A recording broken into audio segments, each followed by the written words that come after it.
Revelations on the rise.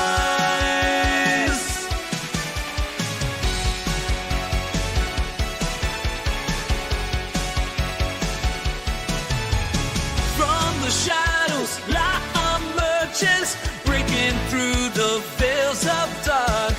0 points and gravity converge, yeah, guiding voices, revelation start. Ancient whispers call, they're begging us to open our eyes. We stand tall, defying all their lies. Even in now, we're shattering the silence, feel the power.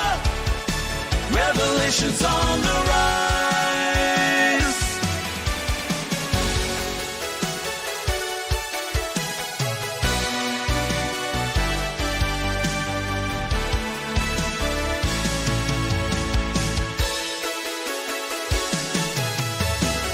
Forbidden knowledge we dare to see, unveiling secrets, setting us free.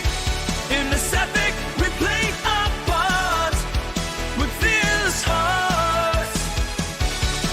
And in now, we're shattering the silence, feel the power. Revelations on the rise.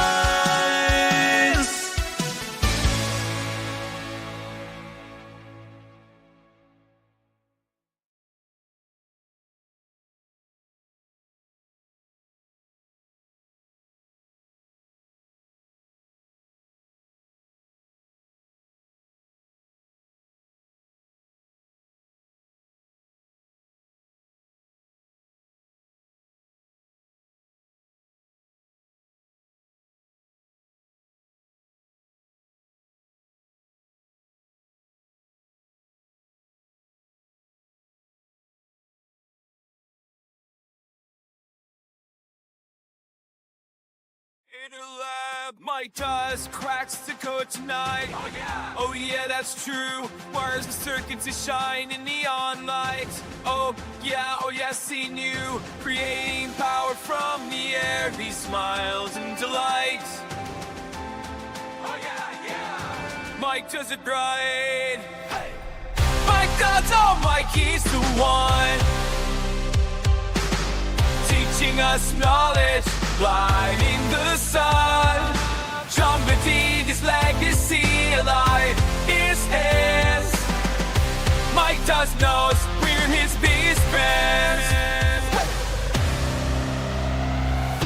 Down in the basement, secrets start to glow. Oh yeah. With Nathan and Lulu in the show. Oh, brilliant team. Mike came on Faraday. We're letting knowledge flow. Energy streams. Mike does all Mikey's the one. Teaching us knowledge, lighting the sun, trumpeting his legacy alive is his. Mike does knows we're his biggest fans.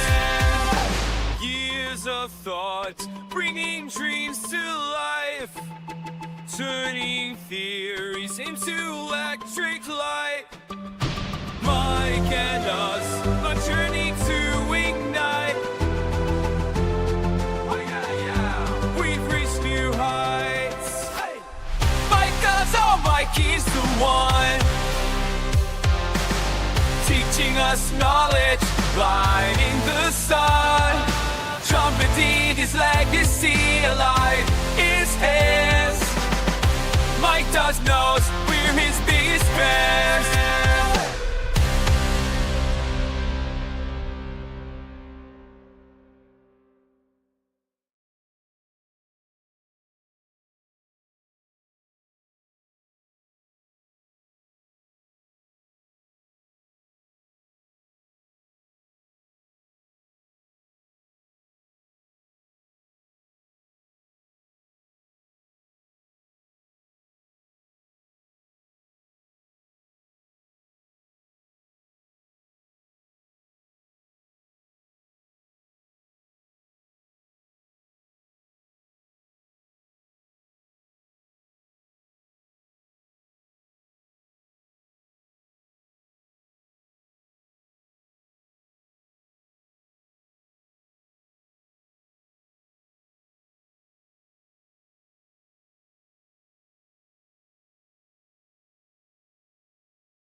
The capitalist system is everywhere.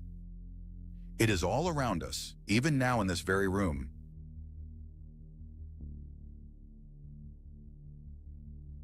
You can see it when you look out your window or when you turn on the TV.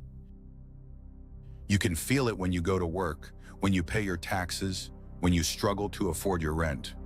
It is the world that has been pulled over your eyes to blind you from the truth, that you are a slave.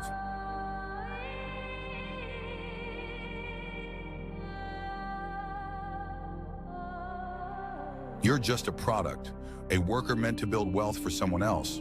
But what they don't understand, what they can never understand, is this. While they've sat idle, hoarding the wealth of your labor, you have been preparing. Who is it?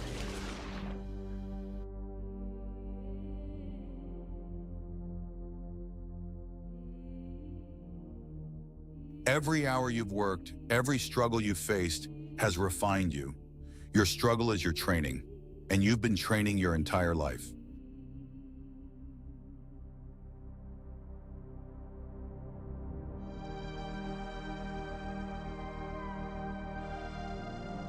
But there is a difference between knowing the path and walking the path.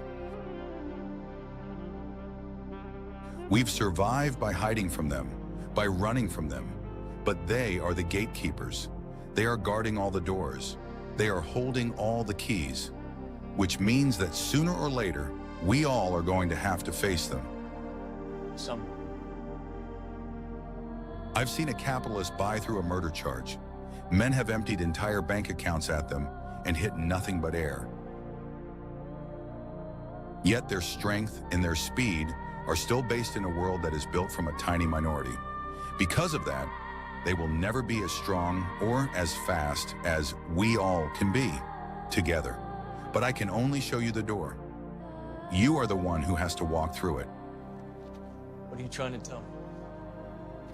That I can dodge bullets? No, Neo. I'm trying to tell you that when you're ready, you won't have to.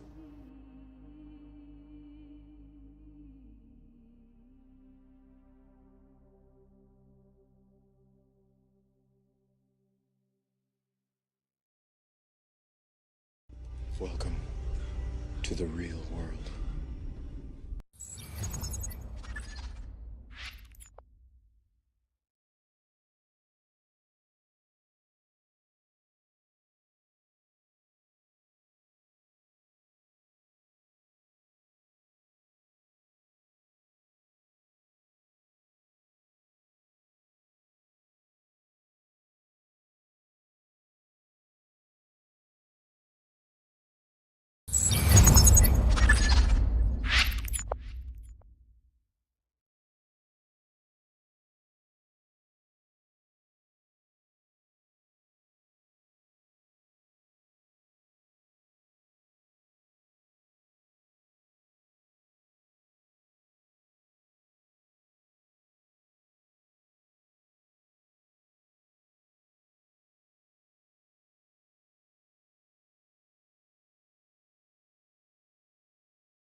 All right,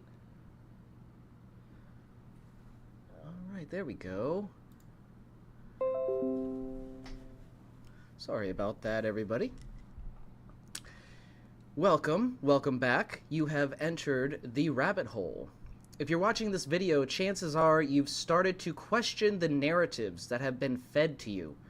Maybe something doesn't sit right. Maybe you feel like you're constantly being told who the enemy is. Immigrants, the left, scientists, journalists, socialists. But have you ever stopped to ask, who benefits from me believing all this? The truth is, the modern right-wing media machine is not about truth. It's about control. It's about keeping you angry and afraid and distracted while the ultra-rich consolidate power. This series will start breaking down the carefully designed psychological tools used to manipulate you into defending a system that works against you. Welcome to another controversial episode of the Red Pill series, where we peel back the layers of history, manipulation, and belief systems that shape our world. I'm your host, the Benefactor, and today we're diving into the shadows of the past, tracing the echoes of cult dynamics, political movements, and the charismatic figures that have led people down unexpected paths. Buckle up, because this one is going to be a deep dive into both historical precedent and present-day implications. So we're going to jump into segment 1, which is my red pill analysis. We might have to do the intermission before segment 2, depending on my schedule here. I have to do something in about 30 minutes, and I will be back. So with that said, I'm going to try to get this done before that mark. Let me bring up the guide for you so you can follow along behind me.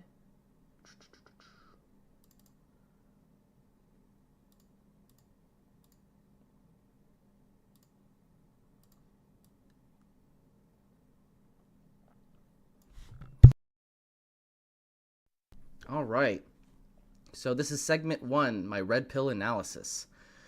The power of charisma. A double-edged sword. So, moving into the post-World War II period offers a compelling case study for understanding societal deprogramming after the collapse of an authoritarian regime, or a mass ideological movement like Nazism, which can provide insights for considering the future of movements like MAGA. Here's how Nazi Germany transitioned in and out of a cult of personality, and how it might serve as a parallel for America as we know it today. So, using charisma as a potent force. It can inspire revolutions, unite communities, and rally movements. But it also has a dark side. From religious leaders to political figures, history is riddled with individuals who used their personal magnetism to captivate and control. The real question is, how do we distinguish between genuine leadership and dangerous manipulation? So as we ponder these questions, we have some interesting pictures for you to follow along with in the background. So, historical case studies.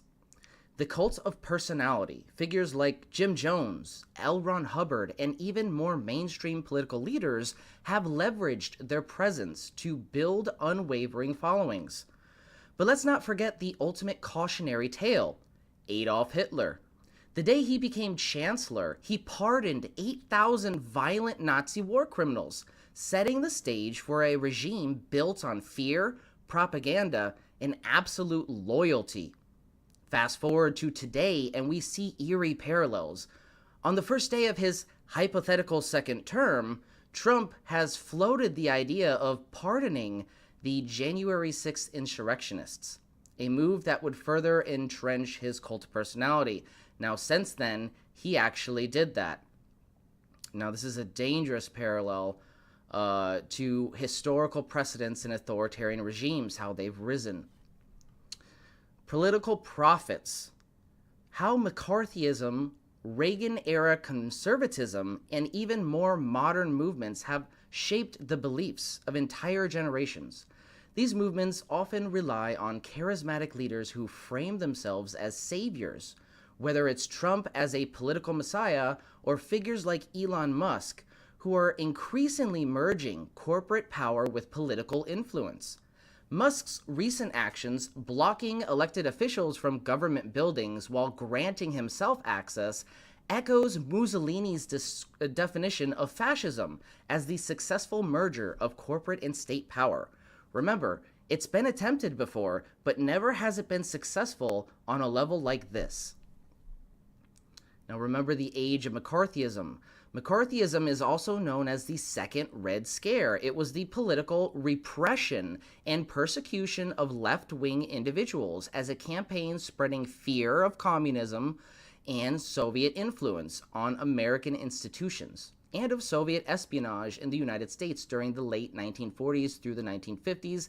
This is essentially what I theorize inspired the Cold War syndrome. People who are still fearing socialism to the point where they don't learn about it, they just are regurgitating old Cold War propaganda meant to scare you into looking right when you really should be looking left if you're a worker. So this echoes in modern media. The way Tucker Carlson, Ben Shapiro, and others use emotional appeal rather than logic to create a sense of belonging. These figures are the architects of pseudo-economics, pushing narratives that blame the working class for their struggles while obscuring the systemic exploitation by the elite. What's going on, Taryn? How you doing, guys?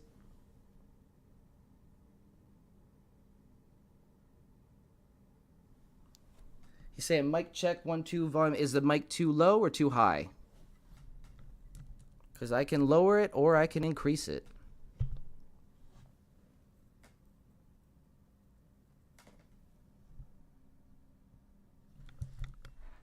Mic check 1 2. Mic check 1 2. Yes, so it's probably a little too low. Mic check 1 2.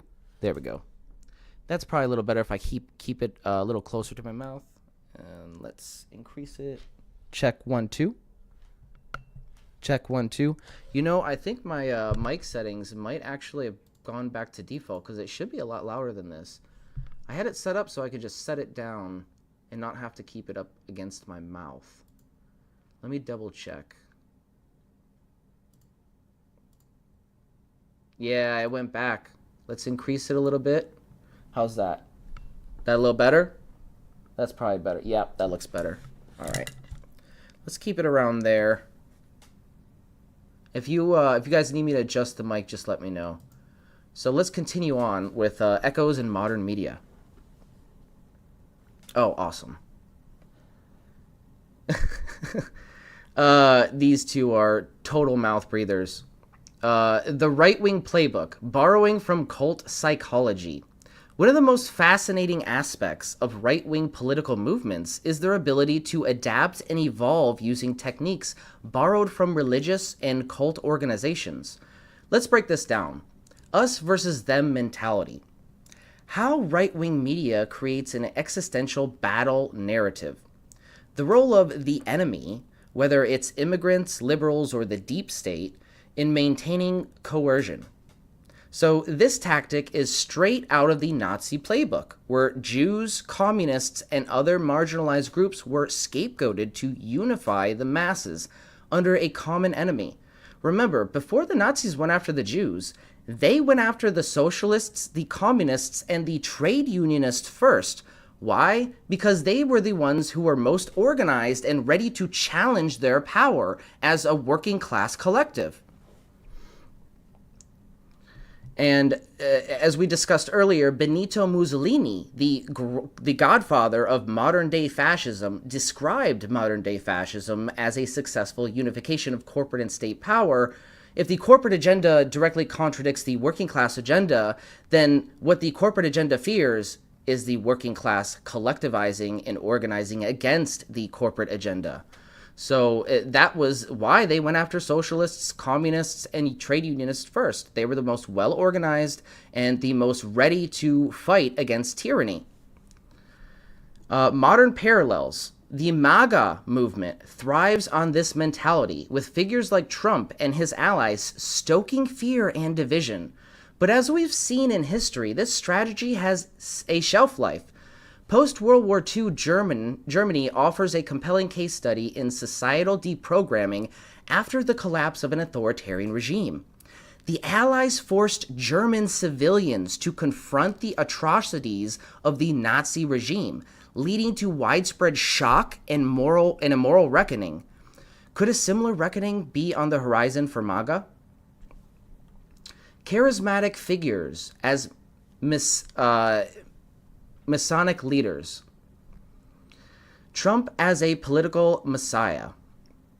Why his followers see him as a savior rather than a flawed politician. Well, the role of media amplification is reinforcing the mythos. Elon Musk as a corporate warlord. So Musk's alignment with Trump and his willingness to use his corporate power to undermine democratic institutions is a chilling echo of the 1930s era, when Hitler leveraged industrialists like Krupp and I.G. Farben to dismantle the Weimar Republic. The question is, will Musk face consequences for his actions, or will he continue to operate above the law? Well, the third role here of the playbook for cult psychology is also dismantling critical thinking, right? You want that sheep mentality. You don't want the one person who says, what the F are you guys doing? You know, or what does this mean? Or thinking about the deeper questions in general. They just want everybody to go along with the flow.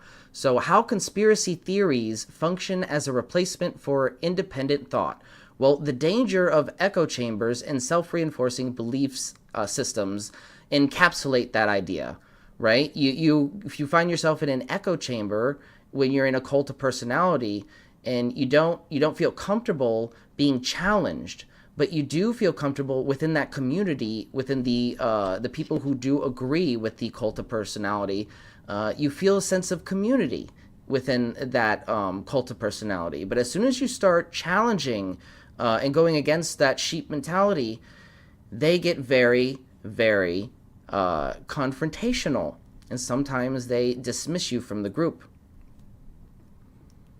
The role of pseudo-economics. Well, influencers like Ben Shapiro and Jordan Peterson push narratives to blame individuals for their economic struggles while obscuring systemic issues.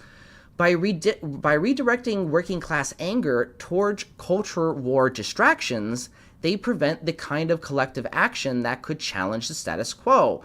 For instance, by focusing on the, pronouns arguments, while most people are most really concerned about the working class arguments. Sure, there's, an argument in that respect, but to conflate the overall leftist agenda to be anything but a working class agenda is to obscure and mislead people about the left in general. So, and that's what people like Ben Shapiro like to do.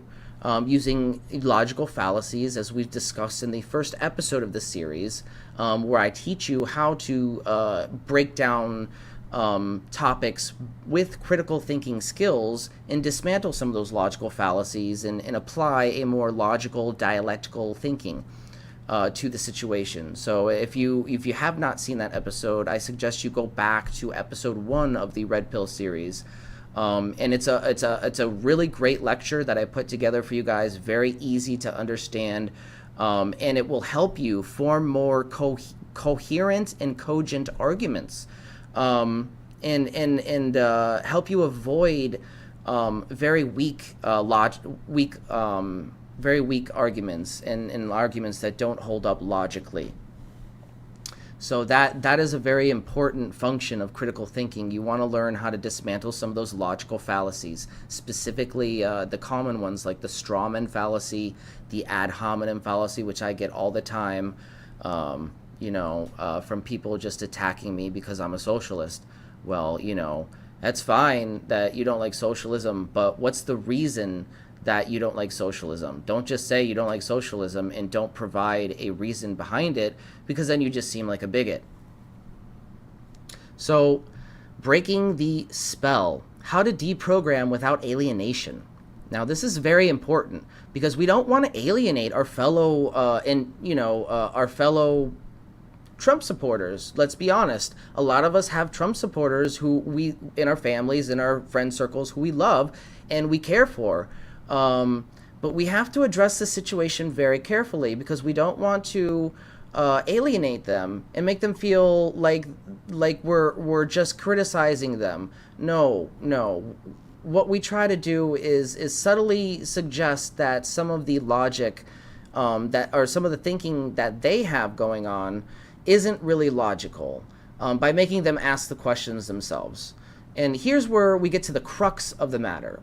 How do you talk to someone who has bought into the cult of right-wing rhetoric? Yelling at them simply won't work. Calling them stupid won't work. But what does work is strategic, empathetic questioning. Here's a few approaches. The Socratic method. Instead of arguing, ask, what would convince you otherwise? Or why do you trust this source over another? Example of this is, if somebody believes in the myth of trickle-down economics, ask them to explain how cutting taxes for the wealthy has ever benefited the working class in the past 40 years. Just one example. Okay, so another way that we can deprogram without alienation is bridge building through shared values. This is another extremely important one. We have to find common ground. After all, we have more in common as workers from left to right political spectrum, through the left to right political spectrum, than we do with people like Trump and Elon Musk. So we have to find that common ground and remind ourselves that there is that common ground. If they value freedom, discuss how unchecked corporate power threatens personal liberties just as much as government regulation. So an example of this is you can highlight how billionaires like Elon Musk and Jeff Bezos have amassed obscene wealth while workers struggle to make ends meet. Ask, is this the kind of freedom we want? Another way of deprogramming without alienation is introducing dissonance gently, right? You want to gently suggest, not force. Instead of shattering their worldview, plant seeds. For example, if the media is lying about everything, why does Fox News, as a media company, get a pass? Example, if you point out the contradictions in right-wing narratives, such as the glorification of the gig economy, while ignoring the exploitative nature, such as the glorification of the gig economy while ignoring its exploitative nature.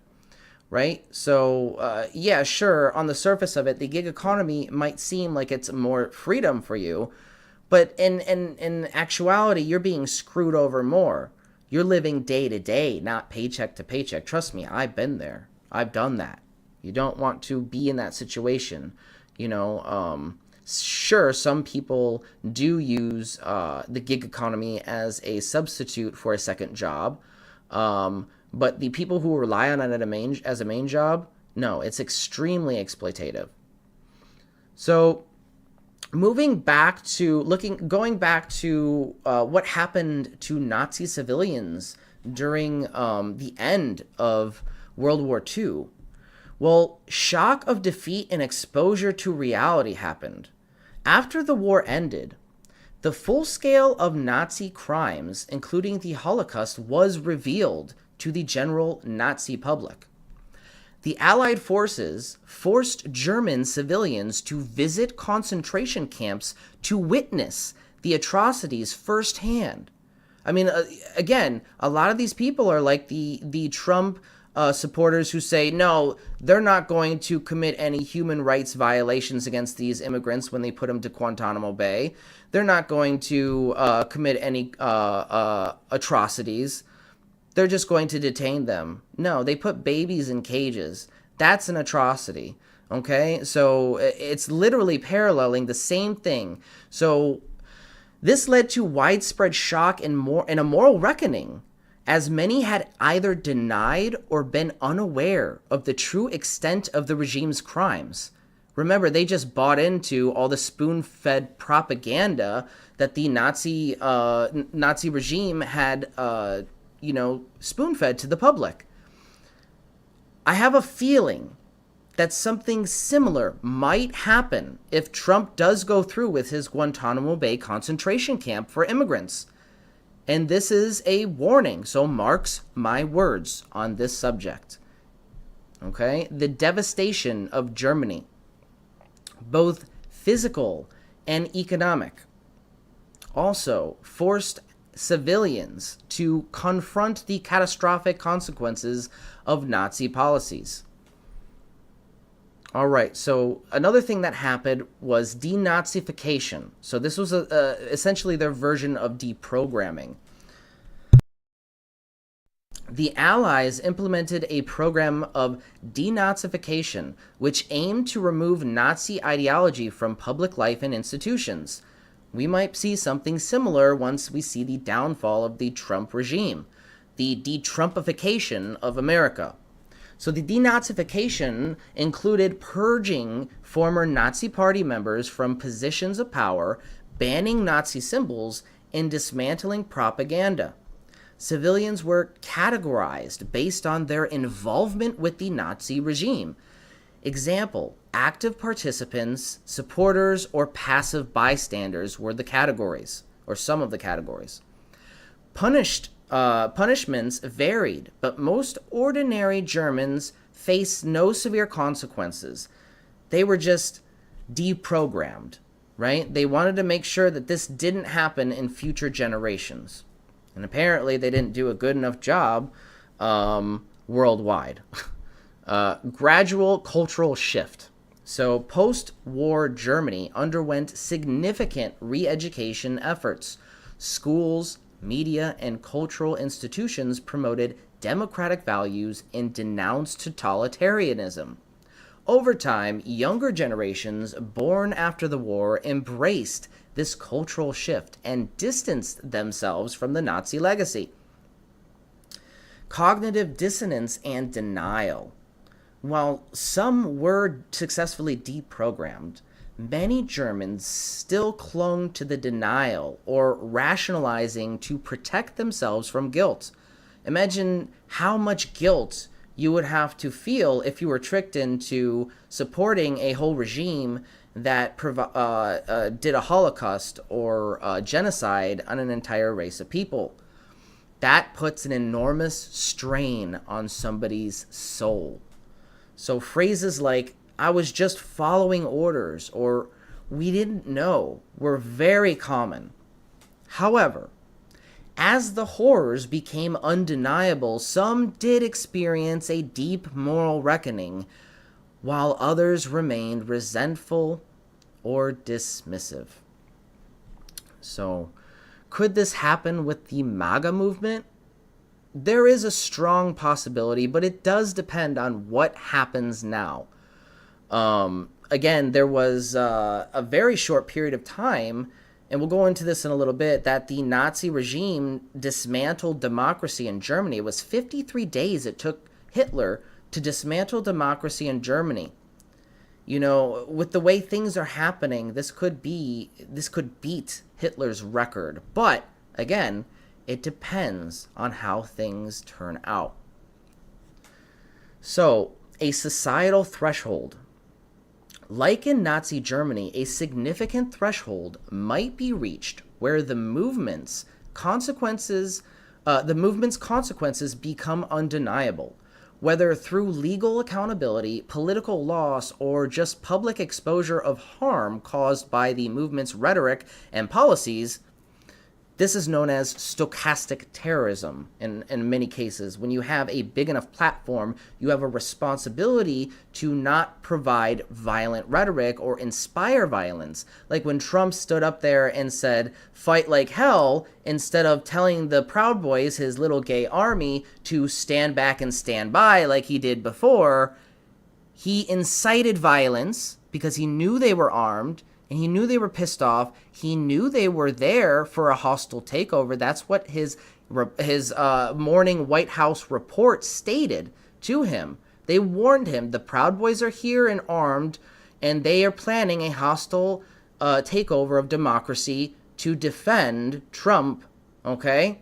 This is exactly why they were there. This is why you see picture after picture and video after video of identifiable Proud Boy members there and armed, as I've shown you multiple times on different platforms. They were the ones who were leading the insurrection. So to imagine it was some kind of left-wing conspiracy, well, you have to have some kind of evidence for that instead of the regurgitating the talking points of the right wing, which the right-wing conspiracy theorists in Congress, specifically people like Marjorie Taylor Greene, have done. And if you look at some of her other interviews, she's just nuts.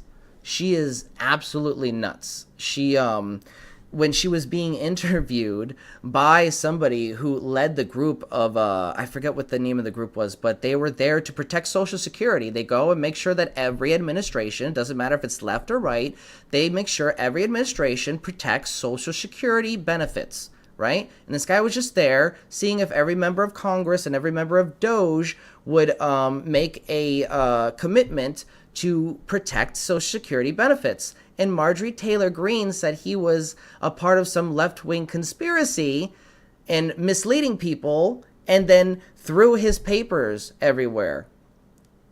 She's totally nuts.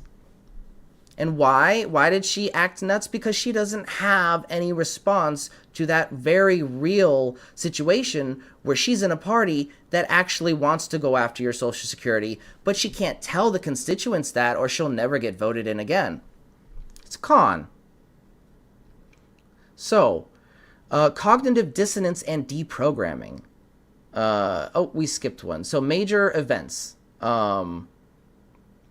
Major events like the January 6th Capitol riot have already sparked cracks in some MAGA support, but a broader reckoning may require more definitive accountability, such as legal convictions or overwhelming evidence of wrongdoing. Cognitive dissonance and deprogramming. Many MAGA adherents may experience cognitive dissonance as their beliefs are contradicted by reality. This could lead to shifts in perspectives, but for some, denial and doubling down on the conspiracy theories will remain a coping mechanism, and we must remain empathetic for these people. Remember, it is extremely disruptive when you're rattled with you rattle the very core of your fundamental belief systems. When something like reality contradicts those belief systems, it is very uncomfortable. And we must remember to be empathetic and sympathetic to people who are in those situations. Brothers and sisters, fellow workers. So public accountability, media campaigns, and education on civic principles will play a crucial role in deprogramming. Cultural shift via generational change. So there will be a cultural shift in the generations to come. As with Nazi Germany, a cultural shift may occur over generations. Younger Americans, less entrenched in MAGA ideology, may lead the way in promoting democratic values and rejecting authoritarianism in the future. And a strong resistance to change. So, unlike post-war Germany, the U.S. lacks the external force, like the Allies, to mandate systemic deprogramming. So this is a big problem and a big difference between our situation and Nazi Germany's situation. So the resistance to accountability, persistent misinformation, and political polarization will make this process more challenging, ladies and gentlemen. So just keep that in mind. It's not a straight apples-to-apples comparison. We are just trying to analyze the red flags and avoid the atrocities that were committed in the past. Again, if you do not learn history, you are doomed to repeat it. That is an age-old saying, and it is still relevant today. So will there be a snapping out of it, though? While some individuals may experience sudden realizations, deprogramming a large movement often happens gradually and even unevenly. Although, in retrospect, some of the historical changes that we've seen recently that normally happen over an extended period of time have, really been happening at an alarming rate. So faster than any historian would ever be able to predict, because it's simply unprecedented in the speed that things are changing. The speed that our country is crumbling. So while some individuals, like I said, while some individuals may experience a sudden realization, it is going to be harder and it might be an uneven situation to deprogram that larger movement. Some may never fully abandon their beliefs and will instead retreat into smaller, more fringe communities. Others, especially those on the periphery, might disengage when the movement loses its power or credibility. When the ball loses its momentum, so to speak. The key turning points here are going to be when if Trump faces legal consequences or there's a dramatic political loss. So these could be some red flags or for key turning points. These could catalyze change for some, but may also harden beliefs for others. So it is hard to say in the long run. But at the end of the day, we want to be fully accountable with our analysis, so we want to keep track of all of the variables. So the lessons for society: expose the consequences. Okay, just as Germans were exposed to the atrocities of Nazism, MAGA adherents may need to confront the tangible harm caused by the movement, whether through personal stories, legal trials, or policy analysis. So we need to promote accountability and education here. Combating disinformation and promoting civic education can help prevent future authoritarian movements. Focus on generational change. Long-term cultural shifts often depend on educating the next generation while addressing the grievances and fears that fueled the movements in the first place. So what's our key takeaway here? Well, drawing analogies to Nazi Germany underscores the importance of exposing truths, fostering accountability, and promoting cultural and generational healing. While societal deprogramming is a slow and uneven process, history suggests it is possible with sustained effort. So we need that tenacious, sustained effort. Don't give up. The future of MAGA, a historical parallel. Let's take a trip back to post-World War II Germany to understand what might happen to the MAGA movement. Spoiler alert, history didn't exactly repeat itself, but it often rhymes. So Nazi Germany, shock and reckoning. After the war, Germans were forced to confront the atrocities of the Nazi regime. The Allies made civilians visit concentration camps, leading to widespread shock and a moral reckoning. I do have a feeling that one day we might be doing this to Trump supporters. If Trump goes through with his atrocious Guantanamo Bay concentration camp idea for immigrants, forcing them to walk through Guantanamo to witness the atrocities they supported. We need to reintegrate these indoctrinated radicals. Reintegrating these indoctrinated radicals is sort of like finding out your favorite uncle was secretly a supervillain. Awkward family dinners for decades. So we're going to skip here to the end because I have to do an intermission quick. Maybe like 20 minutes. A 20-minute intermission, something like that. So we'll do a quick 20-minute intermission, and then we'll move on to my second segment, which is Marx My Words, a segment where I take my analysis a bit deeper and apply it to make direct connections to the past, revelations of the present, and even some predictions for the future. So before we jump into segment 2, though, and the intermission, I just want to remind everybody and take a moment to thank everybody. I want to thank you all who support my Patreon and my YouTube memberships. We received lots of support for expanding our goals and developing zero-point energy in our ABHA coil recycling or vortex coil system. We've received lots of support and lots of love. And this has been tremendously helpful for helping me get these prototypes in production for the team, the Lightning Thief, before we finally push to commercialize the device for everybody to enjoy. So we really appreciate all the love and support. I cannot overstate how much I appreciate all the Patreon support and all the YouTube membership support. We've received so much love and support. It is ridiculous.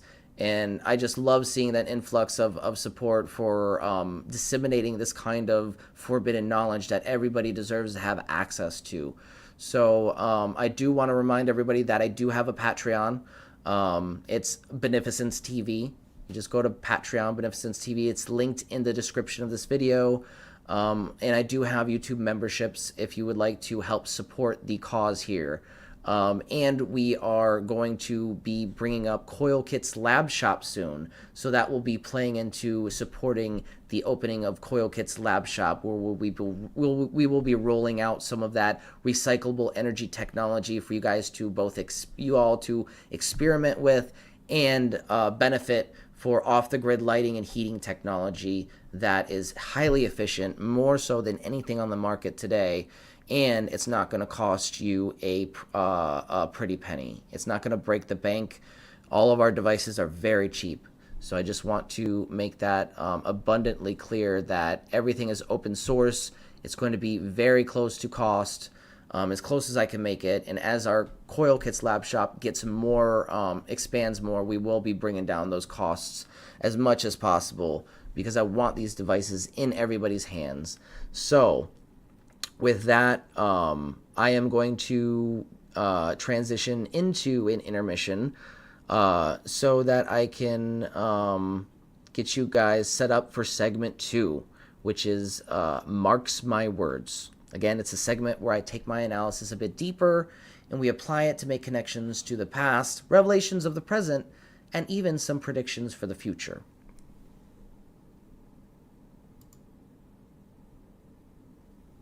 Actually, I do have to drive my girlfriend to work, so no. So I will be back. It just so happened that we could align segment 2 with this intermission. So I will be back in about 20 minutes or less.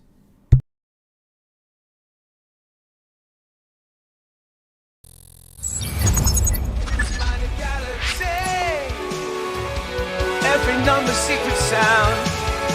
Years in shadows, chasing dreams. The loneliness where he was bound. But in those waves of radiant truth lies the magic of his youth.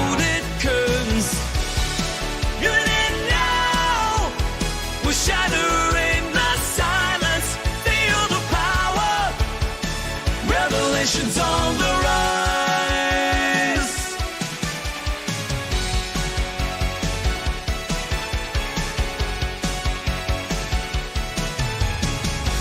Shadows, light emerges, breaking through the veils of dark.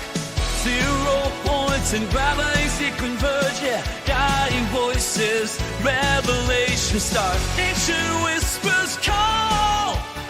They're begging us to open our eyes. We stand tall, defying all their lies.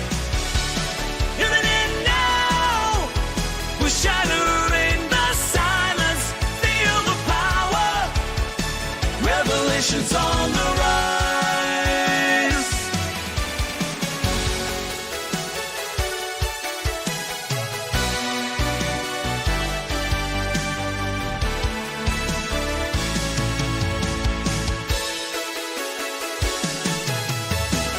Forbidden knowledge we dare to see, unveiling secrets, setting us free. In this epic, we play our part with fierce hearts. And now, we're shattering the silence. Feel the power. Revelations on the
am I treated like a toy? Ideas are misunderstood, but brilliance is his boy. Benefactor boy, can't you hear his voice?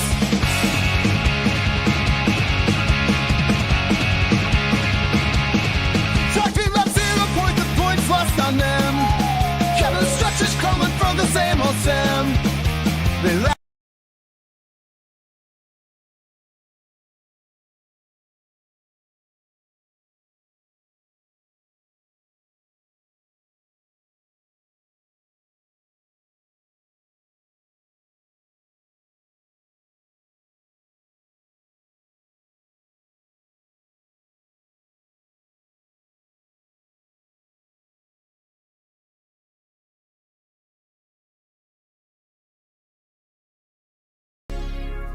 Hello, my name is Mr. Milchick. I manage the severed floor of Lumen Industries Branch 501. With me is our fellow in training, Miss Wong. Greet the viewer, Miss Wong. Welcome to The Matrix, a corporate coup of consciousness. Severance. This show is about Mark S., a guy who's chosen to split his life in two. Wait!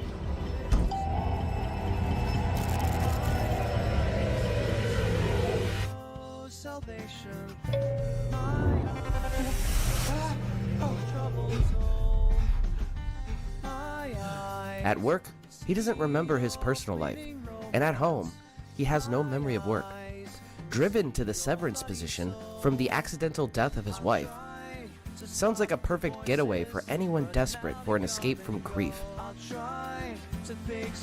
For others, it's simply a dream escape from the everyday 9-to-5 grind.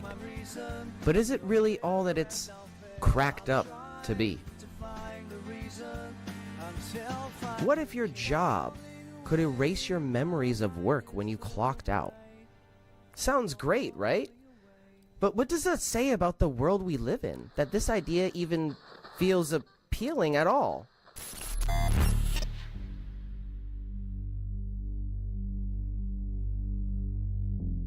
The capitalist system is everywhere. It is all around us, even now in this very room.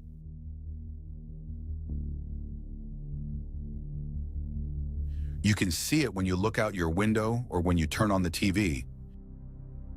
You can feel it when you go to work, when you pay your taxes, when you struggle to afford your rent. It is the world that has been pulled over your eyes to blind you from the truth, that you are a slave.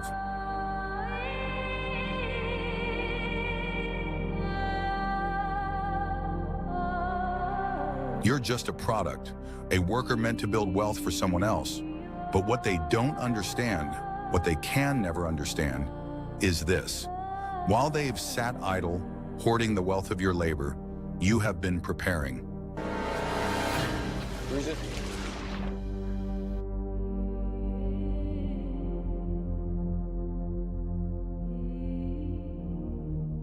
Every hour you've worked, every struggle you've faced has refined you. Your struggle is your training, and you've been training your entire life.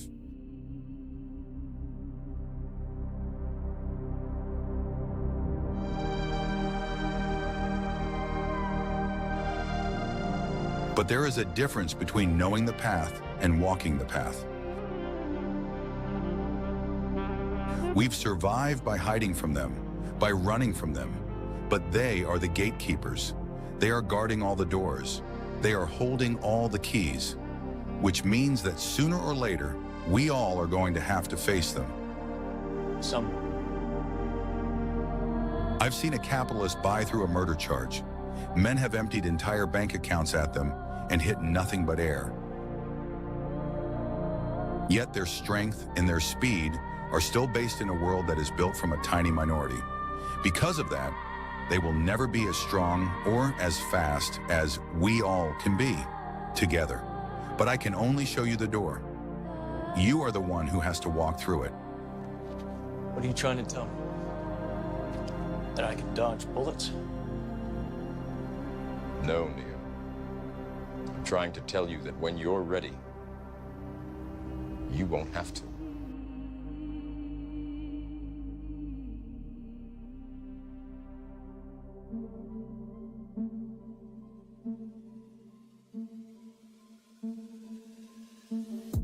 Welcome to the real world.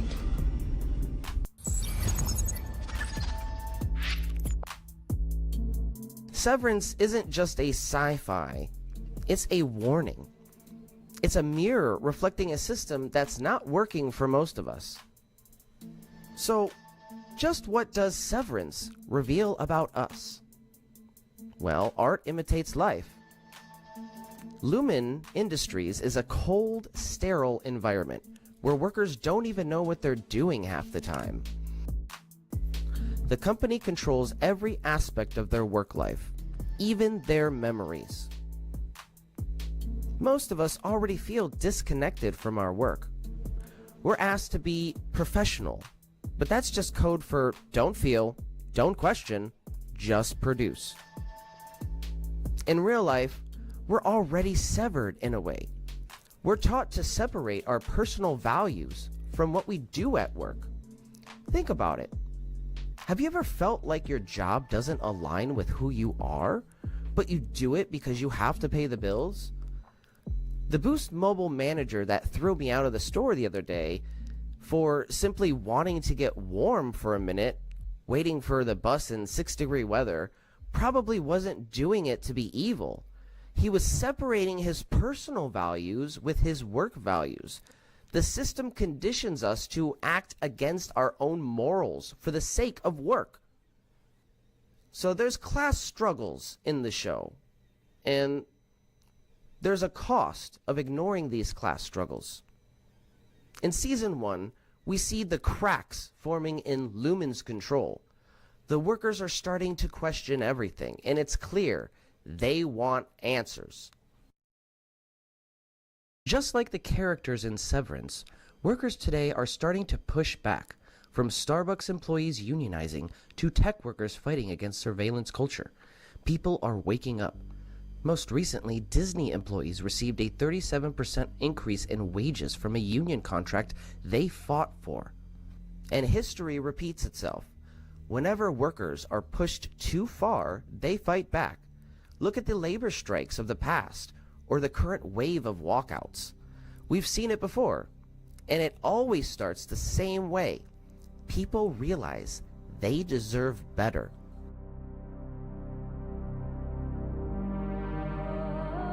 Spoiler alert, this is going into Season 2. So if you haven't seen Season 2 of Severance yet, please stop this video and come back to it at a later point. Severance Season 2 wastes no time peeling back the thin veneer of corporate benevolence, exposing how management frames control and benefit cuts as perks.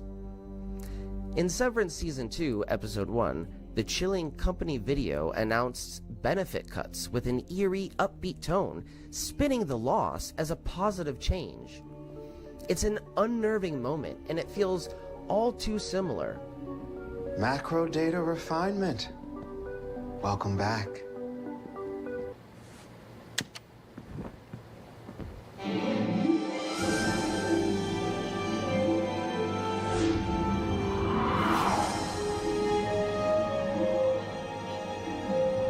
But what makes a building truly happy? This question came to light when 4 NDR workers, dissatisfied with their severed lives, conspired to mount what Lumen historians will forever call the Macrodat Uprising. Under my literal nose unfolded a human drama of danger and intrigue. Righteous anger. Let's burn this place to the ground.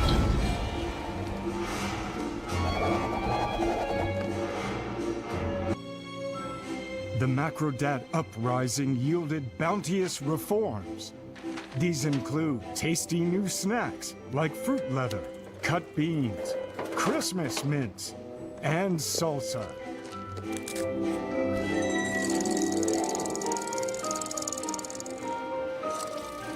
Not sold yet, the incentives were also reformed and now range from hall passes to pineapple bobbing,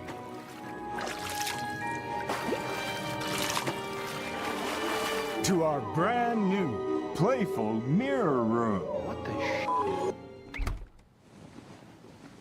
the hell was that? Massive ass head game is what that was. Imagine your boss cutting your benefits and selling it to you as a gift. Sounds dystopian, right? In season 2 of Severance, that's exactly what happened. But what if this isn't just fiction?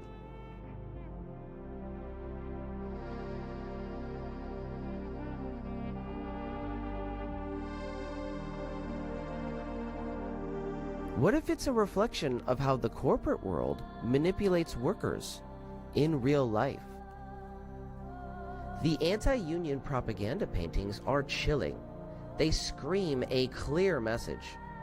Unionize and you'll pay for it. So what's the eerie part? This reflects real-world tactics used by corporations to demonize collective work power while wrapping their threats in faux camaraderie.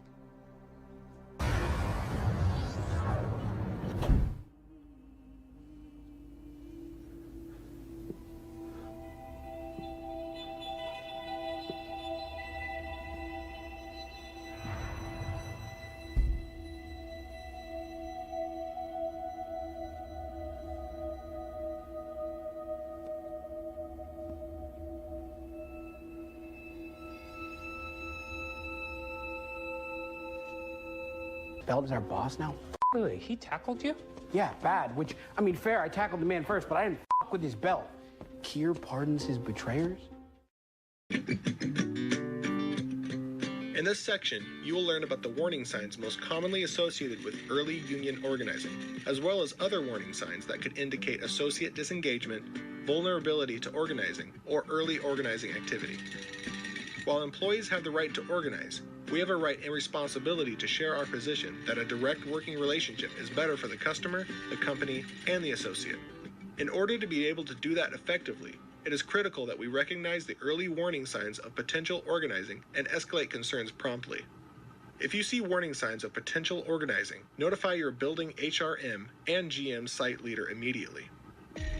The most obvious signs would include use of words associated with unions or union-led movements like living wage or steward, petitions or other concerted activity such as an associate purporting to speak on behalf of his or her coworkers when raising concerns, union graffiti, union t-shirts, hats, jackets, or other clothing, union flyers, and union visitors in or near the parking lot.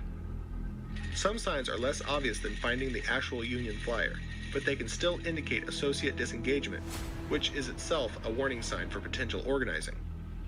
These are signs that must be monitored very closely and should still be escalated. Examples include associates who normally aren't connected to each other suddenly hanging out together. It's hard to make ends meet. I don't know, you guys don't pay a living wage. This is a possible warning sign because living wage is a concept unions push for, that every job should pay enough to support a family of 4. Wow. They're really stretching logic here to twist the concept of a living wage into something it's not. It's called a straw man fallacy. A living wage is supposed to be what a single individual needs to cover basic necessities like housing, food, healthcare, and transportation. The essentials, not a full family budget. They're trying to confuse workers by shifting the focus and obfuscating the language. Classic corporate doublespeak.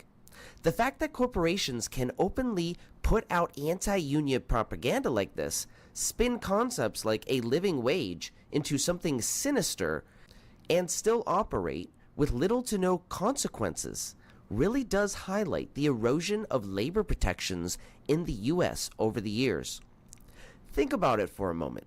We are currently in a situation where union busting is essentially legal as long as companies follow technicalities. Labor laws are outdated and fail to address modern exploitative practices. Corporations have the resources to lobby against meaningful reform, leaving workers with less bargaining power than ever before. Meanwhile, the National Labor Relations Board is often underfunded and overwhelmed, and attempts to strengthen workers' protections frequently get stalled in Congress. It's no wonder companies feel emboldened to spread misinformation. They know the chances of real consequences are slim. In a society that operates off of ethics, Jeff Bezos would be in jail. What's frustrating is that union protections and strong labor laws historically built the middle class in this country, yet there has been this massive push to dismantle them under the guise of freedom or choice. But in reality, it's just corporations stacking the deck further in their favor. It's absolutely insane how normalized it's become. And since technology and small loans are so easy to obtain now, there are more distractions than ever, producing entire generations of zombie workers. People so addicted to their phones, they fail to look both ways when crossing the street. This addiction stemming from the need to distract oneself from the harsh realities of the Matrix. The Matrix of we are all slaves to sell our labor power to survive. We are all slaves whose systematic purpose is to build wealth for a tiny minority of individuals. The way the system is set up today, it's like a rug was pulled out from under the working class, and many people don't even realize it.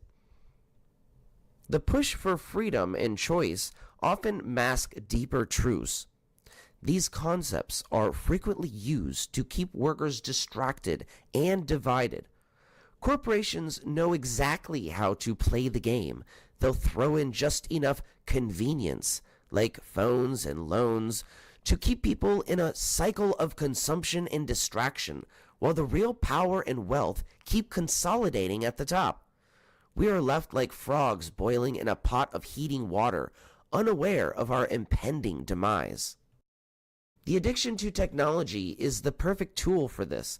Phones, social media, constant notifications, they're all designed to keep our attention fragmented, constantly engaged in something, anything, to keep us from thinking too deeply about the bigger picture. It's like the modern day equivalent of the bread and circus strategy. People are drowning in shallow entertainment, while the real battle for autonomy, dignity, and fair compensation happens quietly in the background. The reality is that labor is the engine that powers the economy, yet most of the wealth created by that labor isn't distributed fairly. The vast majority of people are caught in a system that requires them to sell their time and energy just to get by, while a small percentage of ultra-wealthy individuals sit at the top, collecting the fruits of everyone else's work. It's incredibly frustrating because it feels like we've been conditioned to accept this as normal when it's anything but. That's why it's crucial to push back against this narrative and get people thinking beyond the distractions to realize their collective power. The current system thrives on people being too distracted, too overwhelmed, or too conditioned to challenge it. But once awareness spreads, that's when things can start to change. The new benefits introduced after the worker uprising are thinly veiled punishments. They're not upgrades, they're downgrades dressed to look like management is doing workers a favor. It's the same corporate strategy we see today. Cut corners, spin PR, and call it progress. We see this with the pineapple bobbing and the illusion of incentives. The show nails it. Ridiculous rewards like pineapple bobbing are framed as aspirational. This perfectly mirrors how companies use trivial perks to distract from harsh realities. But let's be real. No one cares about free pizza when you're working in a dystopian grind that eats away at your physical and mental health.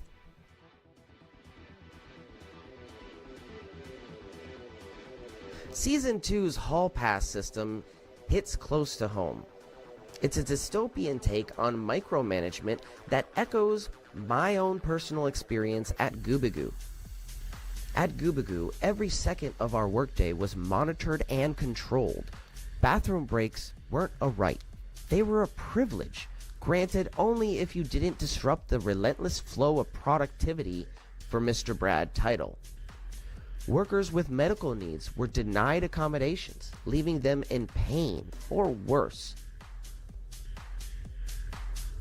It's easy to blame the supervisors, the middle managers, or even the direct policies. But as Severance teaches us, the true culprit are those at the top, the ones who never feel pain of the system they've built. The owner of Goobagoo, Brad Title, was analogous to the corporate overlords in Severance. He wasn't plagued by carpal tunnel syndrome or nerve damage in your wrists from endless typing. He profited off the workers who were breaking their bodies to keep the machine running so he could have more money in his pocket.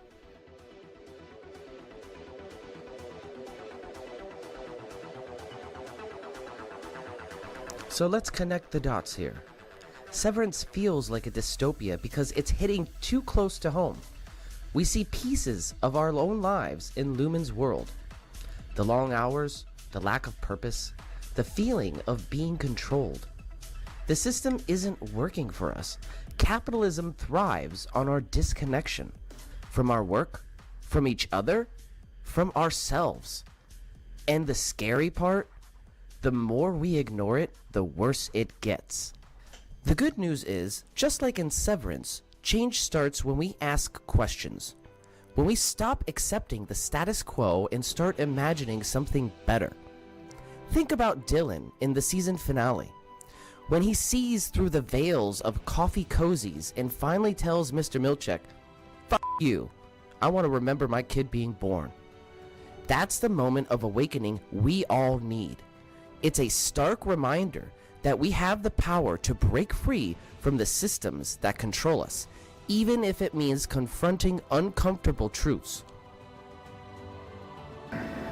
Our job is to taste free air. Your so-called boss may own the clock that taunts you from the wall, but my friends, the hour is yours.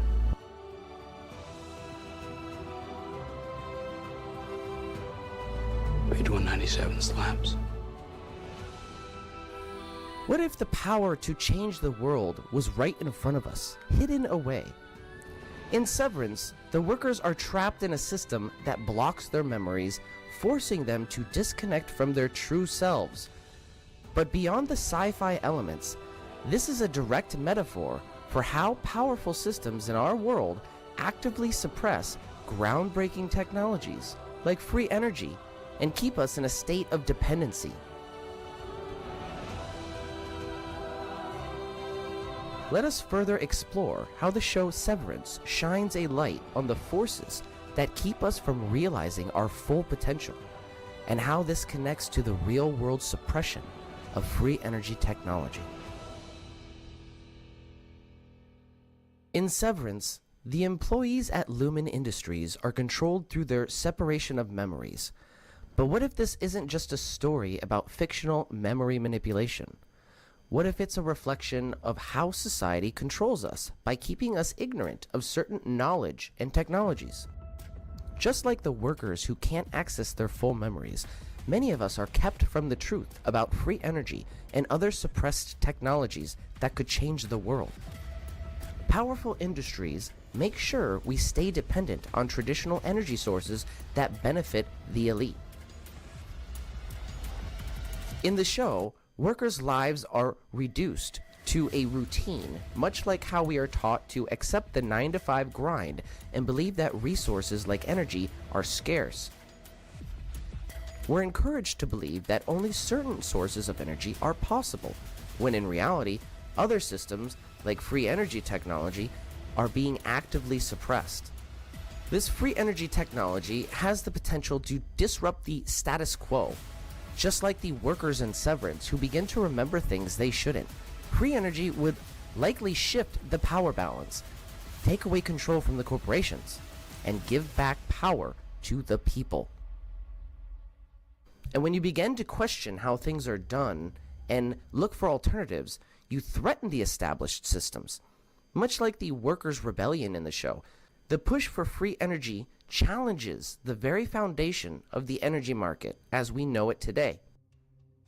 And just as in Severance, where characters are kept in the dark about their own lives, new technologies like free energy are often kept out of the public eye. The status quo fears what happens when the truth comes out and the system no longer works to their advantage. They lose control. In the finale of Severance, Dylan has a breakthrough. He wants to remember his son's birth. He wants to reclaim his identity. In the same way, people are waking up to the fact that there are alternatives to the systems that control us. Season 2 exposes the hard truth. When corporations cut benefits, it's never for the workers. It's a strategy to tighten control and maximize profit. But it also is a wake-up call, because the more we understand their playbook, the better equipped we are to fight back. In the next episode, we'll unravel the darker side of Lumen's inner workings and draw connections to modern everyday workplace surveillance. Are you being watched? Stay tuned and find out. Remember, managers, growth takes time, but happy workers bloom more quickly. To quote Lumen's founder, "The mouth which is busy smiling cannot bite."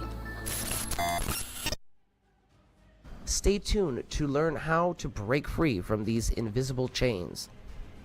This has been another episode of the Red Pill series, where I wake up America to the harsh realities they've been sleeping under for the better part of the last century. You might be groggy, America. You might very well hate me for waking you up, but it's time to open your eyes and your hearts. I'm your host, the Benefactor. Good night and good luck.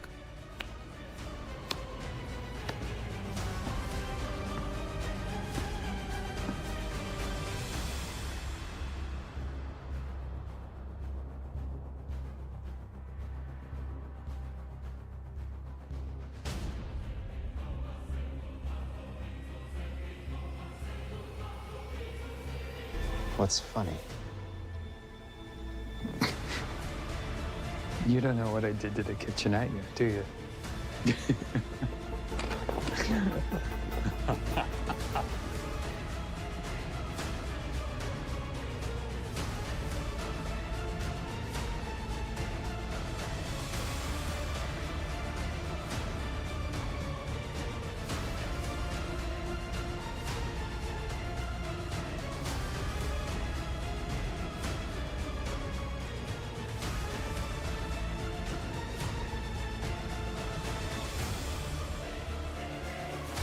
Work is bullshit. The work is mysterious and important.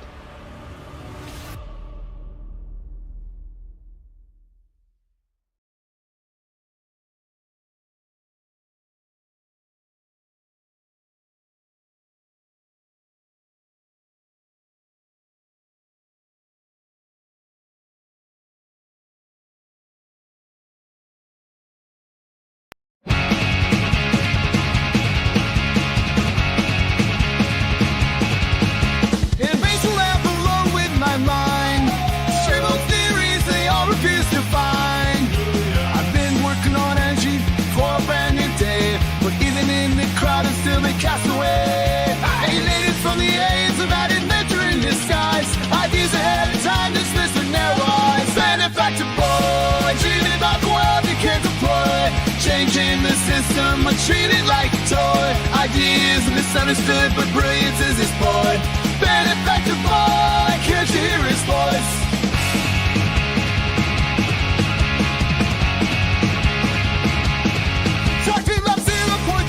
Lost on them. Kevin structures crumbling from the same old stem. They laugh like I'm crazy, but I see it all so clear. Exploited labor under injustice, burning ears. Fighting for a change in this wasteland of noise. But they call me foolish when I teach them boys. Benefactor boy, dreaming about the world he gets employ. Changing the system, but treated like a toy. Ideas misunderstood, but brilliance is his boy. Benefactor boy, can't you hear his voice?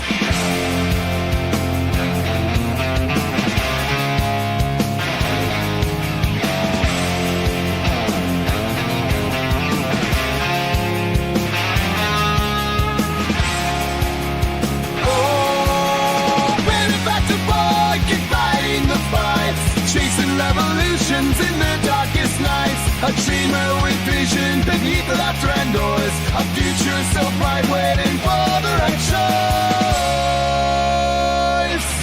Benefactor boy, dreaming about the world he can't deploy. Changing the system, but treated like a toy. Ideas misunderstood, but brilliance is his boy. Benefactor boy, can't you hear his voice?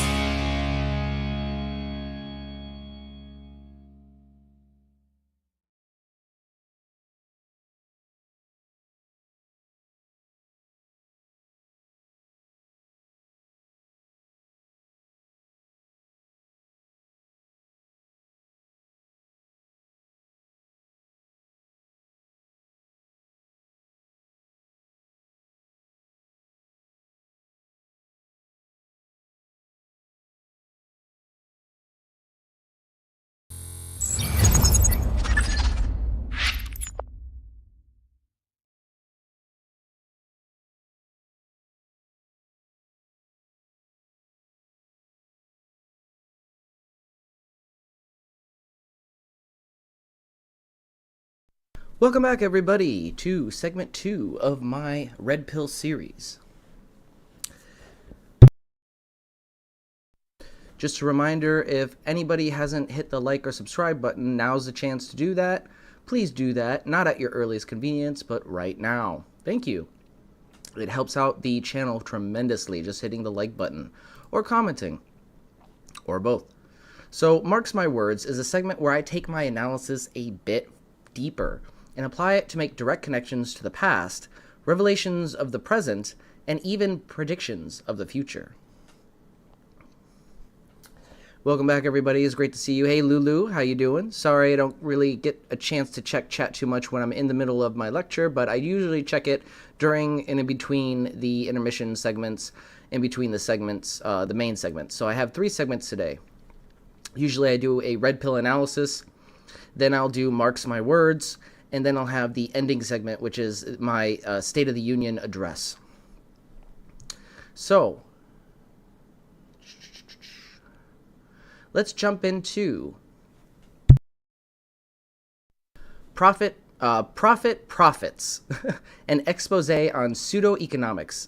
This is something that's very important, but it's something that I've wanted to jump into for a while, because you don't know how much crap I get from people sending me videos from people like Jordan Peterson or Ben Shapiro, and it's pretty much just junk analysis. And we need to talk about this for a minute. So, let me get the window capture. There we go. All right, so let's talk about the people who make pseudo-economics sound like common sense. You know the types: media personalities, influencers, and self-proclaimed experts who package bad ideas as economic wisdom. Jordan Peterson. Excuse me. In the modern political landscape, economic policies are often dictated not by sound financial principles, but by ideological narratives designed to benefit the ruling class. This phenomenon, which we refer to as pseudo-economics, is a powerful tool for justifying policies that consolidate wealth and power while leaving the working class disenfranchised. The role of influencers in pseudo-economics. Let's talk about the role of influencers for a moment. One of the primary drivers of pseudo-economics is the rise of influencers, media personalities, political commentators, and self-proclaimed experts, people who package these misleading ideas as common sense. These figures often lack formal economic training, but have mastered the art of persuasion. They frame austerity, deregulation, and corporate subsidies as necessary sacrifices while downplaying systemic inequality. Many of these influencers work in tandem with big think tanks and corporate-funded organizations that manufacture research to support preordained conclusions. By flooding the media with oversimplified explanations and cherry-picked statistics, they shape public discourse, convincing ordinary citizens that economic suffering is either natural or the fault of personal failings rather than structural issues like stagnant wages. The myth of trickle-down economics is one of these examples. One of the most persistent pseudo-economic theories is trickle-down economics. The belief that tax cuts and deregulation for wealthy individuals will ultimately benefit everybody. Despite decades of evidence to the contrary, influencers and policymakers continue to push this narrative because it justifies policies that favor corporate elites. By presenting it as economic law rather than ideology, they ensure that it remains a cornerstone of policy debates. The normalization of gig work and precarious labor. This is a very dangerous one. So another aspect of pseudo-economics is the glorification of the gig economy and precarious labor. Influencers like Ben Shapiro often present these developments as opportunities for freedom and entrepreneurship, while ignoring the realities of stagnant wages, lack of job security, and eroded labor rights. This narrative shifts the burden onto individuals, suggesting that those who struggle simply need to hustle harder, rather than questioning the systemic forces that create such conditions. Again, this response is akin to asking a slave, "Why aren't you working faster when the whip is cracking harder?" So, manufactured consent and the illusion of choice is another topic of pseudo-economics. By co-opting economic discourse, pseudo-economics creates an illusion of choice where none truly exists. Influencers and corporate-backed media frame policies as the only viable option, erasing alternatives that challenge the status quo. This manufactured consent ensures that even as people experience economic hardships, they remain convinced that the system itself is not to blame. Remember, when all your options are controlled, you really don't have freedom of choice, do you? Pseudo-economics does not thrive in a vacuum, okay? It requires a network of well-funded influencers, think tanks, and media figures who package these misleading narratives into digestible content aimed at the working class. These individuals create a facade of economic expertise while promoting policies that serve the interests of the wealthy at the expense of ordinary people. One of the most prominent figures in this space is Ben Shapiro.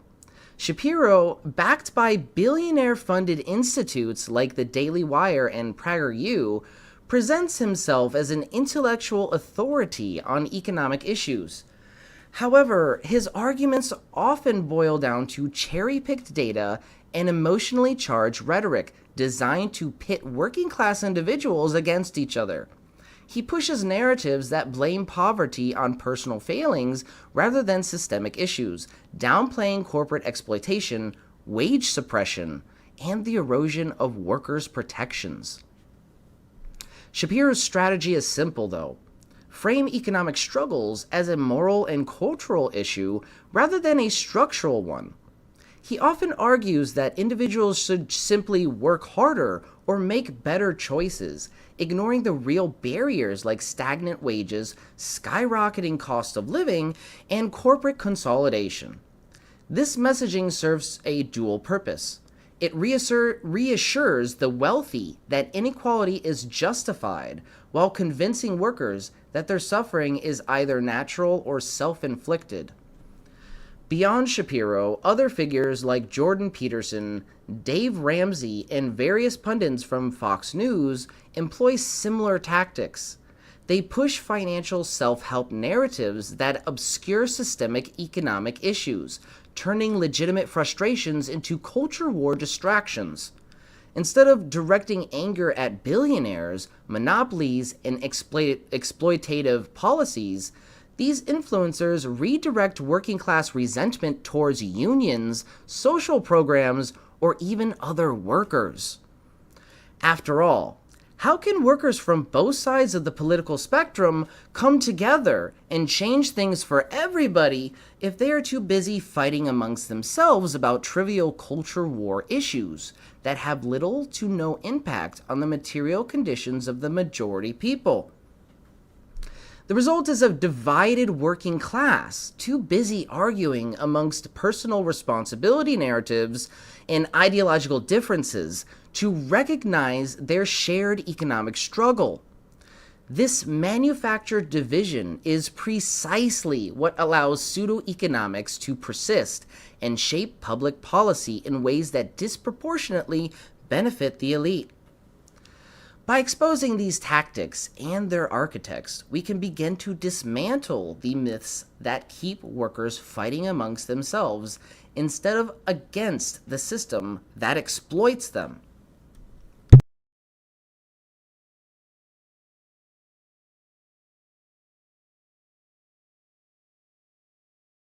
All right, so let's look at some of the the architects of pseudo-economics.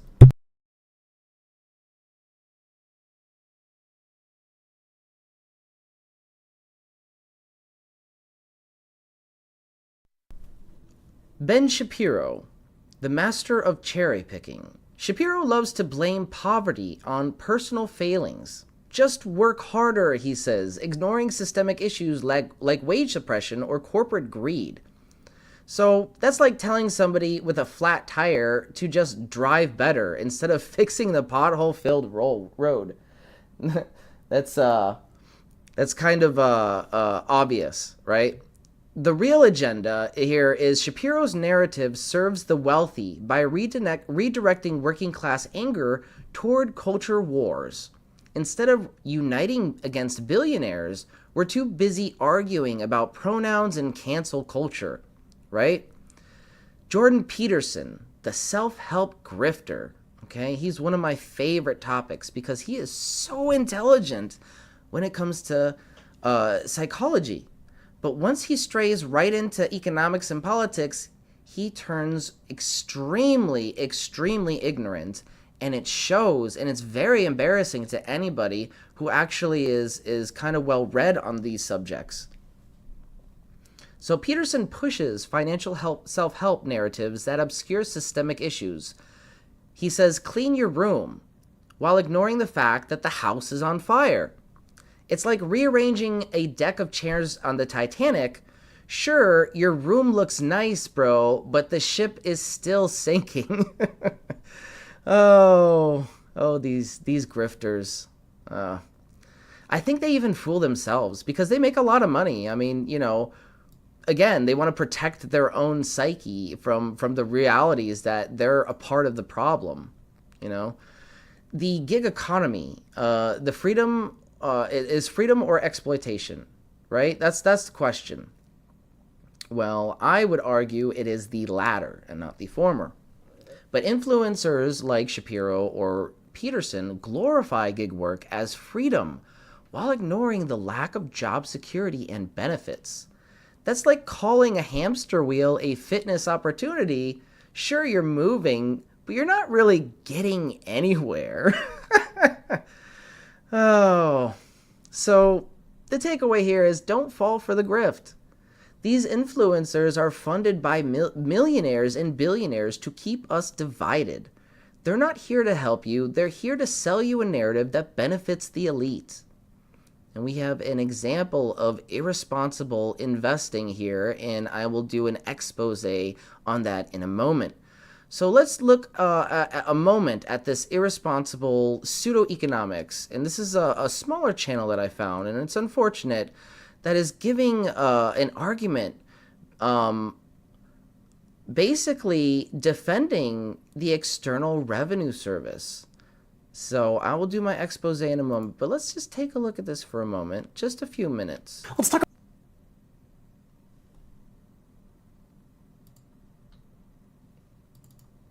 about a bold, controversial new proposal that's been making waves in Washington. Trump's External Revenue Service, the ERS. It's a move that's sparking heated debates, with supporters praising its innovative approach to trade and taxation, and critics calling it an overreach and inefficient. But what does it mean for you, your finances, and the economy at large? Let's dive in. First, let's take a moment to understand tariffs. A tariff is essentially a tax imposed by a government on goods and services imported from other countries. The primary purpose of tariffs are to generate revenue for the government and to protect domestic industries by making imported goods more expensive, thereby encouraging consumers to buy locally produced products. Now, historically, tariffs have been a significant tool in shaping trade policies, and they've played crucial roles in the economic development strategies of many nations. In the early history of the United States, tariffs were a primary source of federal revenue, funding government operations and infrastructure projects. There wasn't even an income tax at the time. For instance, the Tariff Act of 1789 was one of the first major pieces of legislation passed by Congress, aiming to protect burgeoning American industries and foreign competition and to generate revenue for the federal government. Over time, the reliance on tariffs decreased with the introduction of income taxes, but they've remained a tool for economic policy and protectionism. So, what is the External Revenue Service, or the ERS? Simply put, it's a proposal to create an agency separate from the IRS. Its primary goal would be to manage and enforce tariffs, fees placed on imported goods. According to Trump's team, this new agency aims to streamline the tariff process, increasing revenue, and reduce Americans' reliance on foreign goods. Supporters of the ERS argue that tariffs can be a powerful tool to boost domestic industries and generate significant revenue without directly increasing taxes on individuals. By targeting foreign import, the ERS would essentially shift some of the tax burden overseas, encouraging American-made products and potentially bringing back more manufacturing jobs to the US. For example, Trump's team claims that a 10% tariff on import goods could generate hundreds of billions of dollars annually. Supporters like Senator Bernie Moreno have even introduced bills to fund the initiative, emphasizing its potential to protect American workers and restore fairness to international trade. One of the additional arguments in favor of the ERS is the potential for increased self-sufficiency. By reducing reliance on imports, the US could strengthen its supply chains and ensure greater stability during global disruptions, like pandemics or geopolitical conflicts. Supporters argue that this kind of resilience is not just an economic benefit, but a national security imperative. Another positive aspect being discussed is how the ERS could provide a predictable and consistent revenue stream that isn't tied to income or even corporate taxes. This could be particularly beneficial in times of economic downturn when things are slowing down, when traditional tax revenues might decrease. With tariffs providing a steady income, the federal government could avoid taking on more debt, issuing more bonds, or introducing emergency taxes. Trump's prior tariff proposals provide some context for the new initiative. During his first term in office, he implemented a series of tariffs, particularly targeting Chinese imports, as part of his America First economic policy. The goal was to reduce US trade deficit and encourage domestic manufacturing. These actions led to what was commonly referred to as the US-China trade war. Now, in his second term, in his first few days of office, Trump has proposed even more extensive tariff measures, such as a 25% tariff on goods from Canada and Mexico, which he claimed alongside the ERS would generate significant revenue for the US. His administration emphasized tariffs as crucial for boosting domestic manufacturing and reducing illegal activities such as drug trafficking. To understand the potential industry-specific impacts, let's consider a few examples. The steel and aluminum sectors, long at the heart of the US manufacturing base, could see significant benefits as tariffs make imported alternatives less competitive. I mean, look at Pittsburgh. It used to be the steel capital. This could lead to more domestic production and job creation in those industries. However, industries relying on imported components such as electronics and automotive manufacturing might face higher costs, potentially passing those costs on to consumers, raising the cost of goods. International countries like Japan and South Korea have used tariff strategies in the past to develop key industries, and some supporters argue that the ERS could replicate similar success in the US. However, critics warn that the global trade environment today is far more interconnected, and unilateral tariff increases might provoke retaliation that wasn't as likely in earlier periods of economic development. Public sentiment on tariffs varies widely. Some Americans view them as patriotic tools to protect jobs and industries, while others see them as hidden taxes that disproportionately affect middle and lower income households. Polls on Trump's prior tariff measurements showed a split in opinions, often along party lines, but there was also significant agreement on the need for fairer trade practices. Transitioning to a tariff-focused revenue system could also bring some challenges. Businesses would likely need time to adjust their supply chains and pricing strategies. And consumers might experience some sticker shock, especially at first, before those supply chains come online, as prices rise on imported goods. However, supporters suggest that over time the economy could stabilize and even grow stronger as domestic industries adapt and thrive. There's also the possibility for innovation within the ERS. Supporters envision the agency utilizing advanced technologies like AI and blockchain to effectively enforce tariffs, track compliance, and minimize fraud. Such innovations could potentially make the ERS a model for modern revenue collection and enforcement agencies worldwide. But not everyone's on board. Critics warn that tariffs function like a hidden tax on consumers. When companies have to pay more to import goods, they often pass those costs right along to you, the buyer, in the form of higher prices. That's especially concerning when inflation is still fresh in everyone's minds. Household budgets are already tight, and this could stretch them even further. There's also the question of how other countries will respond. There could be tariff wars. Tariffs can lead to trade wars, with countries retaliating by imposing their own tariffs on American goods. That can hurt exporters, including farmers and manufacturing that rely on selling their products abroad. Some experts worry that the ERS could spark more economic tension globally and destabilize already fragile trade relationships. Now, on the flip side, supporters argue that these trade tensions could open the door for negotiated trade deals that are more favorable to the US. By creating leverage through tariffs, proponents claim that the ERS could help the US secure better terms with trading partners, leveling the playing field for American businesses. From a financial perspective, this initiative could have ripple effects. Tariffs might push up the cost of goods, which could drive inflation even higher. For investors, that might mean even more volatility in the stock market, especially in sectors like retail and manufacturing. Now, on the other hand, if the ERS succeeds in making American products more competitive, we could see long-term growth in domestic industries and a healthier trade balance. There's also the administrative cost to consider. Setting up a new agency like the ERS isn't cheap, and critics argue it could duplicate work being done already by the IRS and other government bodies, other three-letter agencies. The question becomes, does the potential revenue justify the expense? Supporters counter that the ERS could actually reduce inefficiencies in the long run by creating a specialized agency focused solely on tariffs. They argue that enforcement could become more effective, reducing loopholes and ensuring that all applicable revenues are collected. This could be a boon for federal revenue without placing additional burdens on taxpayers. One key point to note is how this proposal is being framed politically. Trump's team is selling it as a patriotic move to strengthen American economy and independence. That message resonates with a lot of people who feel left behind by globalization. But opponents see it as a populist play that oversimplifies the complexities of international trade and taxation. As always, the truth probably lies somewhere in the middle. There's definitely pros and cons with everything. For now, the ERS is still a proposal, and it faces significant hurdles before becoming reality. Congress will need to debate, amend, and potentially approve it, so that right there, the truth is probably somewhere in the middle, is not always true. That is another logical fallacy. It's called the false dichotomy, okay? So we have to remember that there could be a spectrum to hear more about this of different possibilities, or that something could inherently just be bad, right? So we are going to jump into my expose on the External Revenue Service and why it's a terrible idea. All right, so let me make sure everything's okay. So the External Revenue Service, as proposed by Donald Trump, would be a deceptive rebranding of protectionist tariffs that actually shift the burden onto the working class while disguising it as an economic boost. So let's break down how it's misleading and why it ultimately serves capitalist interest rather than the people. Tariffs as a hidden tax on workers. The idea that tariffs generate revenue without raising taxes is a sleight of hand. Businesses don't just absorb tariffs. They pass them on to the consumer through higher prices. That's how it works. That means workers, not foreign companies, end up footing the bill. The working class is already struggling with inflation, and adding artificial price hikes only makes things worse. Nationalism over class interest. The framing of tariffs as patriotic plays into nationalist rhetoric rather than addressing class struggles. A Marxist analysis sees the working class as international, not just American. Encouraging domestic manufacturing through tariffs doesn't change the fact that capitalists will still exploit labor, whether in the US or abroad.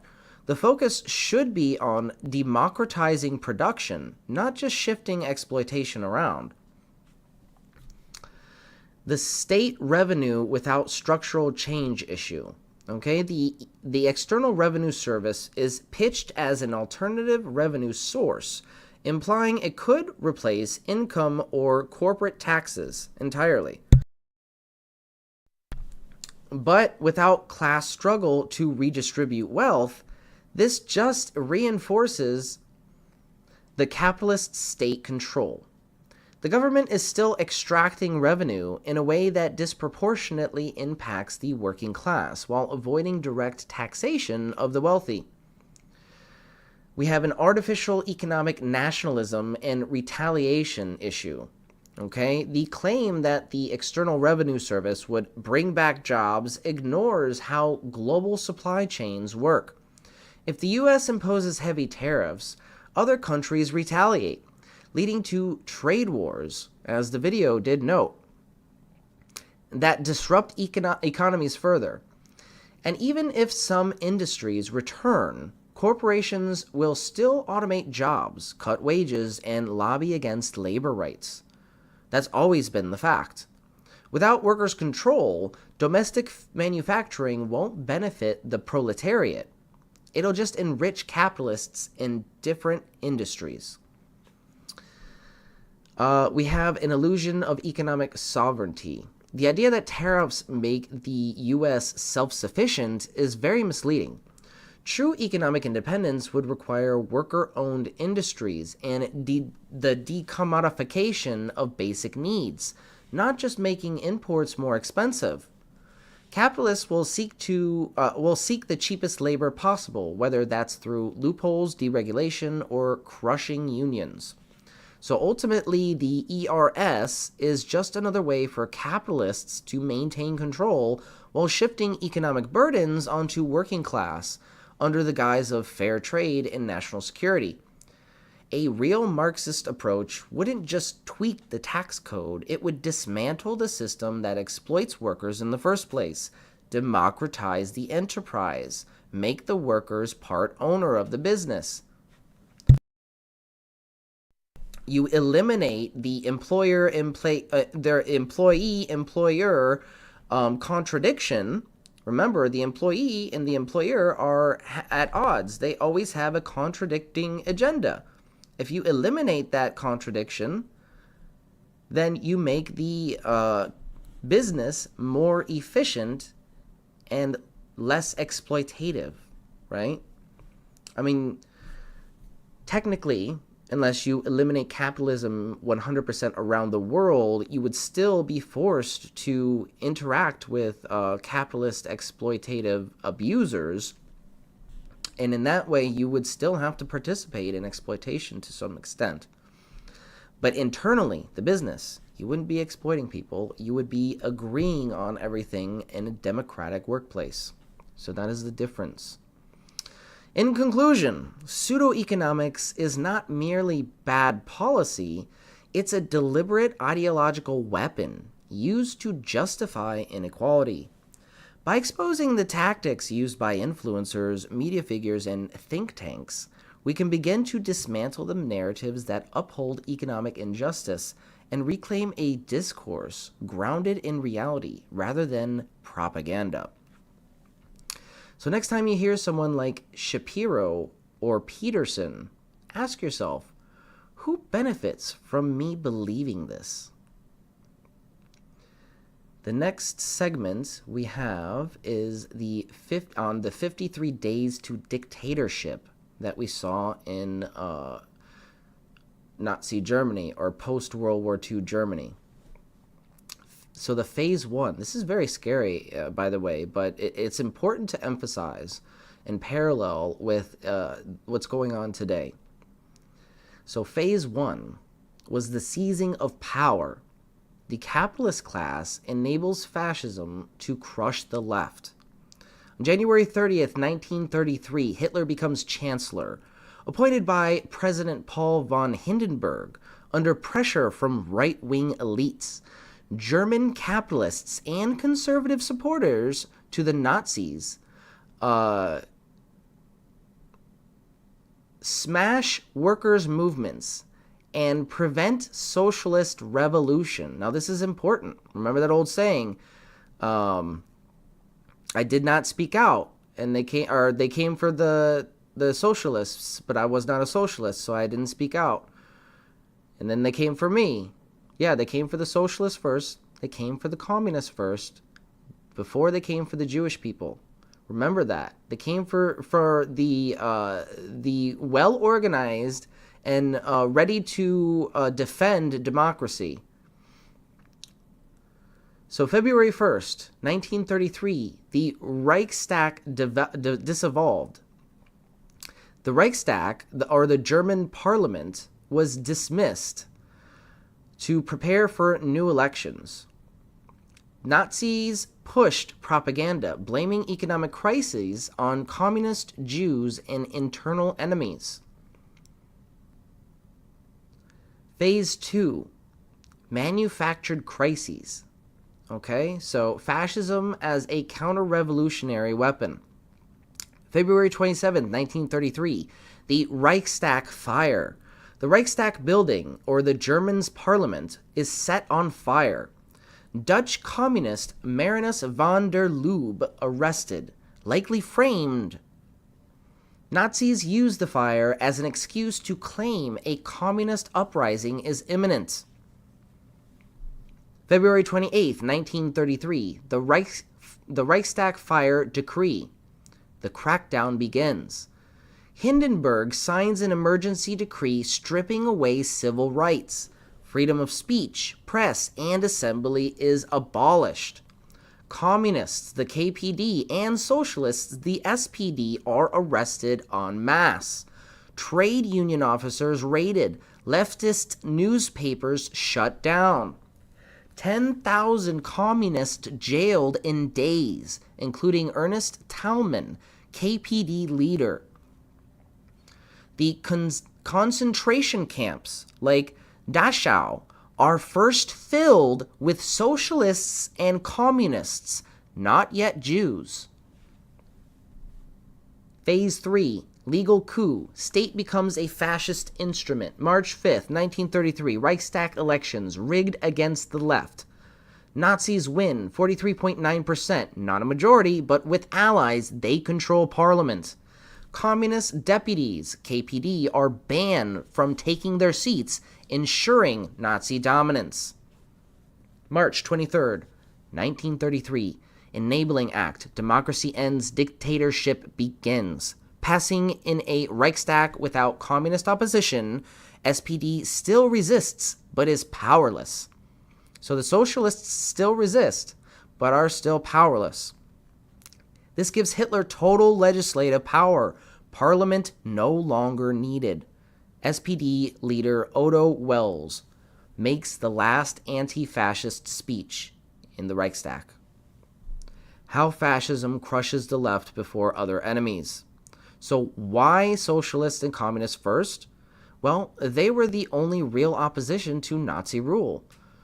Jews were demonized later. Early Nazi policy focused on economic discrimination.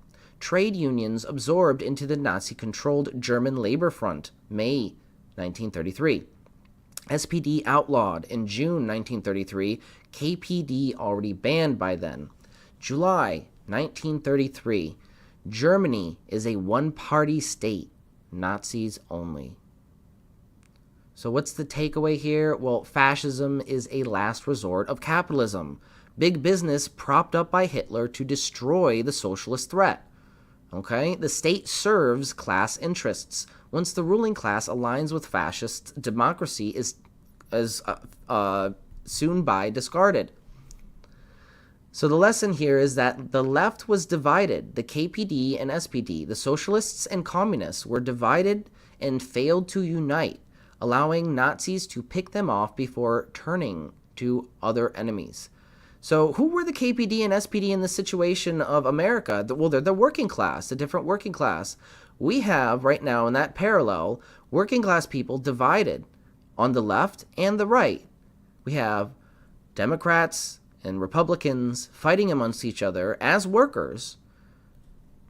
And that's a big problem, because if we're going to defeat fascism, both parties, the working class of both those parties and other parties need to unite in a common front.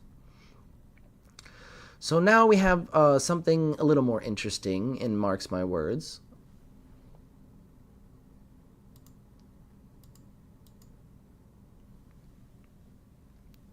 We have the gospel according to labor. Sweat, tears, and dirty money. Let's take a detour into something unexpected. The intersection of Marxism and the teachings of Jesus. Yes, you heard right. Marx and Jesus. Two guys who probably wouldn't have agreed on theology, but would have definitely seen eye to eye on their shared disdain for exploitation and greed. Sweat money. So what is sweat money? Well, the currency of exploitation. Sweat money is the profit squeezed out of somebody else's labor. Think about that $5 t-shirt you bought. It's cheap, right? But someone somewhere is working 12 hours a day in a factory for pennies to make it. That's sweat money. It's like your boss taking credit for your hard work at the company picnic, except it's happening on a global scale. So Jesus said, "The laborer deserves his wage." Luke 10:7. He didn't say, "The worker deserves to scrape by while the CEO buys a third vacation home." Today's economic system often mirrors this form of corruption. When wealth is hoarded by the few while the workers struggle, Jesus' message behind "the laborers deserve his wage" aligns with this. Everyone deserves fair compensation for their work, not just CEOs who profit from the system. If Jesus was around today, he'd probably flip over a few boardroom tables. So the funny context of this is during the cleansing of the temple, this is according to historical context, during the cleansing of the temple, Jesus flipped over the tables in the temple to challenge the exploitation happening in a sacred space. This is true. In the temple, money changers exploited worshipers by charging inflated prices and fees, turning a sacred space into a marketplace. Like Malcolm X, Jesus displayed righteous anger.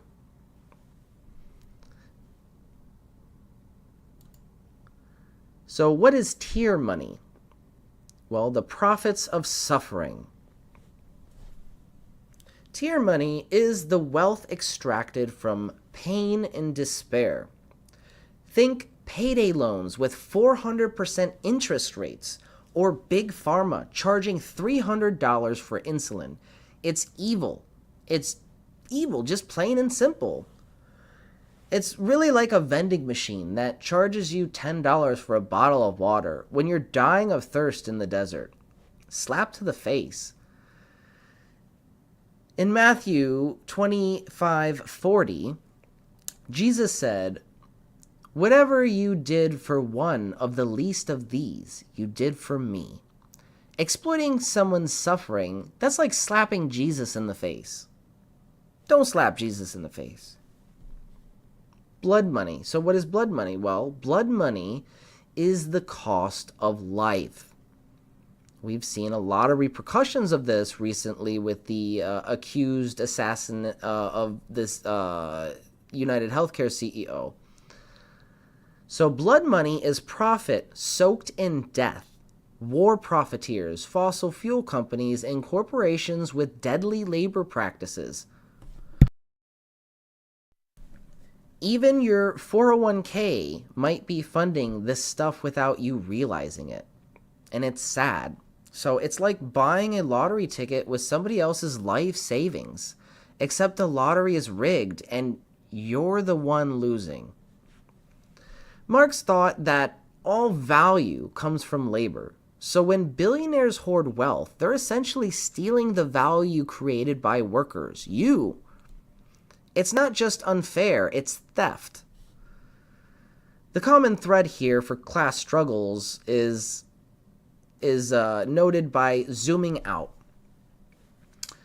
Sweat, tears, and blood. They're all extracted from the same source, the working class. Whether it's your labor, your suffering, or your very life, the capitalist system thrives on turning people into commodities. This is where Marx comes in. He taught us to recognize that the value of anything comes from labor. Jesus, in this way, taught the same. For what does it profit a man to gain the whole world and forfeit his soul? Mark 8:36. Capitalism has forfeited its soul, folks, and it's long past time for us to reclaim what is ours.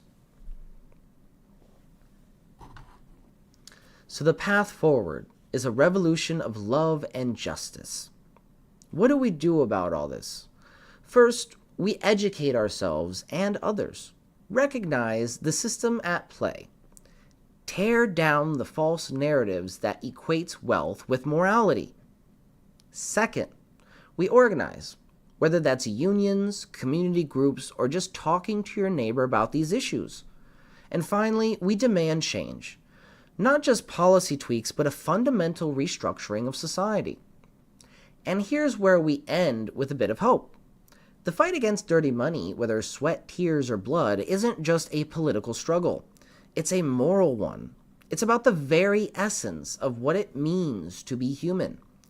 And when we fight for justice, we're not just following Marx or Jesus. We're honoring the sacred dignity of every person who's ever labored, suffered, or sacrificed for a better world. So educate yourself and others. Recognize the systems at play.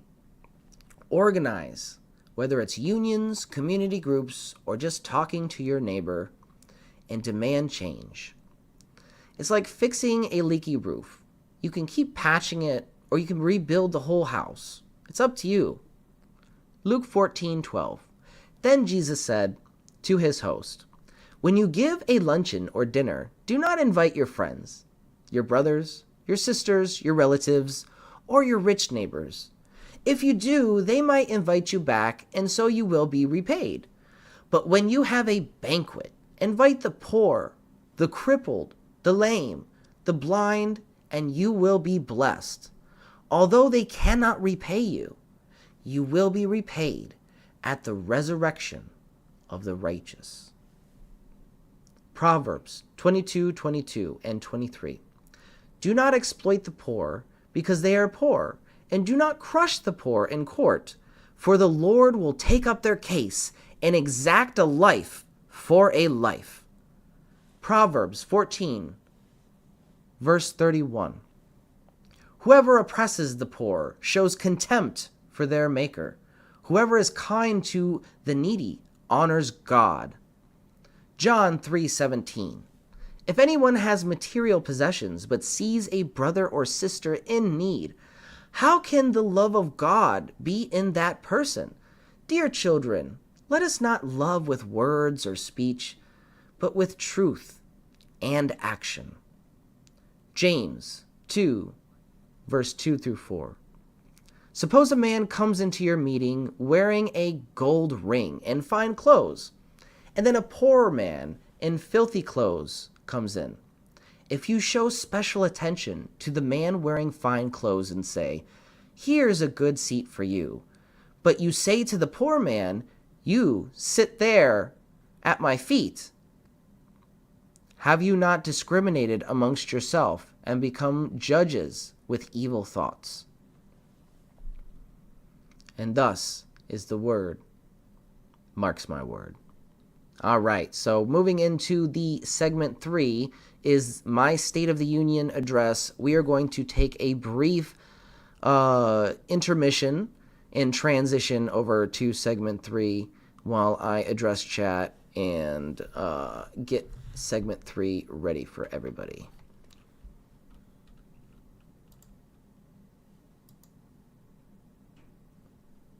I was a dumbass, voted for Trump. It was the worst decision I ever made. I've seen the light, and I got out of MAGA. A lot of us there have seen the light. We have deep regrets.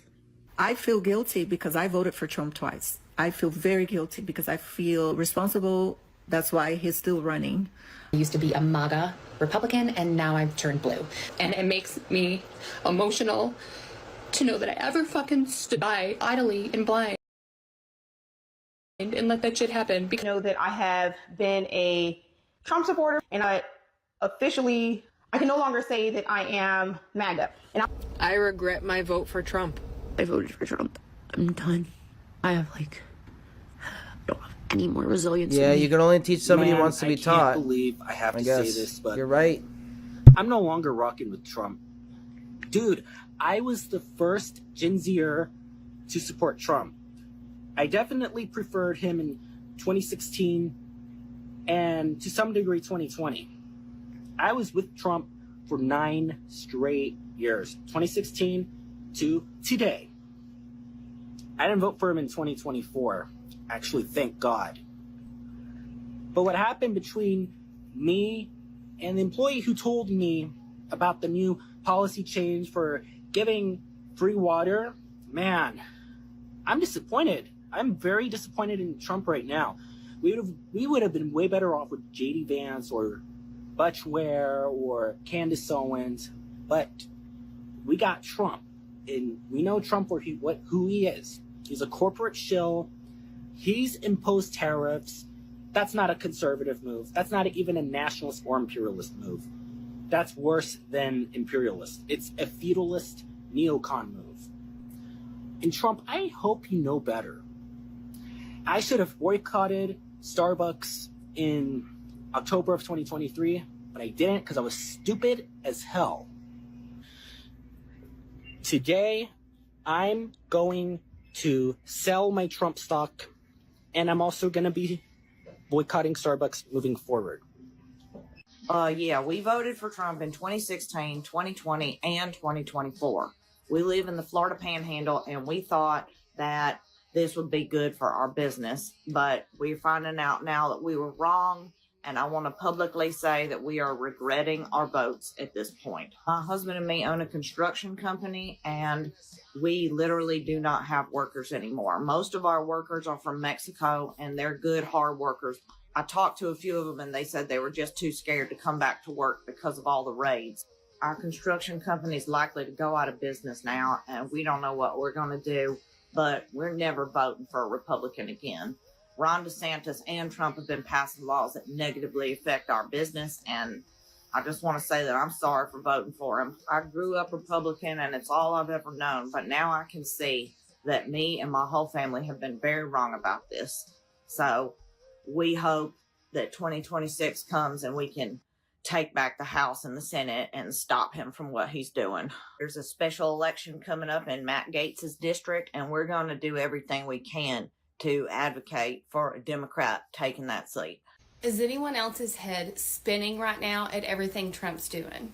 He's cutting this program, he's firing these people, he's renaming oceans, and something I never expected, he's now taking control of Gaza? How is that even possible? Is that something he can do? Just say, I want to take control of Gaza? And how does that play out for the end time scenario? I have so many questions, but one of the top ones is, when does this man sleep? Does he ever sleep? I mean, really, what could be coming next? And what is America going to look like at the end of this 4 years? This man has done more in 3 weeks than Biden did in all of his term. I'm definitely curious to see what's going to come next. And once his picks get confirmed and get busy working, I'm curious to see what they're going to do. I also heard that Trump is planning on going to the Super Bowl. I don't like it. I don't like it at all. I don't think anybody should be going to large events right now, but definitely not our president. Like, he should just sit his butt at home, maybe play a round of golf or something, but stay away from the Super Bowl. I might lose my farm because of the government. No, because of who you voted for. NRCS, conservation planning. So they had a program out there called the EQIP program. That's a great program. And Joe Biden's Inflation Reduction Act provided $60 billion to that program. But the person you voted for froze those funds. So what happened? He got a contract with them for $240,000. So he called me today and said, hey, I know we have this signed contract. We're reneging on it. That sucks for you. But again, with all these people that regret voting for Donald Trump, we don't feel bad. This was laid out in Project 2025. We warned everyone, but y'all didn't want to believe us. And so because you voted for Donald Trump, you're at risk of losing your farm. I had this contract. I made business decisions based on this contract. Then you should have done more research. But what sucks the most is the farmers that did the research and voted for Kamala. Those are the ones we feel bad about. But I don't understand how you can sign a contract and then just renege on that contract. I do not. It hasn't even been 3 weeks yet, and so many people are in the find out stage. Next time there's an election, just do more research. Are y'all really this pathetic? You really are trying to make leaving MAGA a thing, as if anybody's really leaving MAGA? It's like such sore losers that you all are trying so hard to make it seem like somebody regret voting for Donald Trump. Let me tell you something. I don't know not one person who regretted voting for Donald Trump, okay? I know a lot of people that regret voting for Kamala Harris. To be honest, some of these people are even celebrities. Charlamagne, Stephen A. Smith even say he felt like a fool voting for Kamala Harris. But why are y'all trying so hard to make leaving MAGA really a thing? Y'all are so desperate. It looks such a pathetic attempt that you are just bringing everything up, pulling anything out of your ass. Like nothing is working for y'all. It's just a complete embarrassment. And wish y'all would just realize it, that nobody regret voting for Donald Trump. The reason why we can tell you the reason why we voted for Donald Trump. Because what he campaigned on, and exactly what Donald Trump is doing, is exactly what he campaigned on. We're happy. We're cheering for it. But can nobody that actually voted for Kamala Harris tell me why they voted for Kamala Harris without mentioning Donald Trump's name? So, it makes it, we're happy. We're cheering. There's no such thing as a hashtag leaving MAGA since it's supposed to be trending now. I don't know why y'all keep making up this nonsense. You lost. Accept it. Leave us alone. We're having a blast. We're celebrating. We have not stopped celebrating. Well, wouldn't you know? So now you're finding out that Americans, you voted for Trump there, you're finding out that you may not get your Christmas bonuses because of the tariffs, because your employers are going to need to, quote-unquote, stock up on supplies before the tariffs kick in. Ooh, people have been explaining what tariffs are for a long time now. Democrats have been trying to tell you it's a bad idea. FAFO. FAFO. Hey y'all, so I've been seeing it float around that there are some MAGAs who actually do regret voting the way that they did. And what I have to say about that is good. Because honestly, the more you regret the thing that you've done, the more uncomfortable it is for you to sit with it, the more likely you are to remember this for next time. Maybe you're finally going to admit to yourself, I was wrong. Maybe you're finally going to admit to yourself, other people were right. Maybe you're going to admit to yourself, I made a huge mistake. I never should have done that. Maybe you will finally admit to yourself, I got taken in. I fell for a con. Maybe also you will admit to yourself that you don't care about anyone or anything unless it directly involves you. Maybe you'll finally admit that all of the people who were fighting for the cushy life that you had been living are the exact people whose lives you voted against.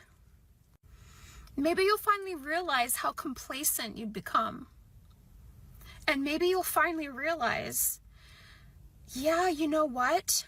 I actually was/am racist. Maybe you'll finally admit that you had been living with bigotry and racism up until that point, or maybe even now still.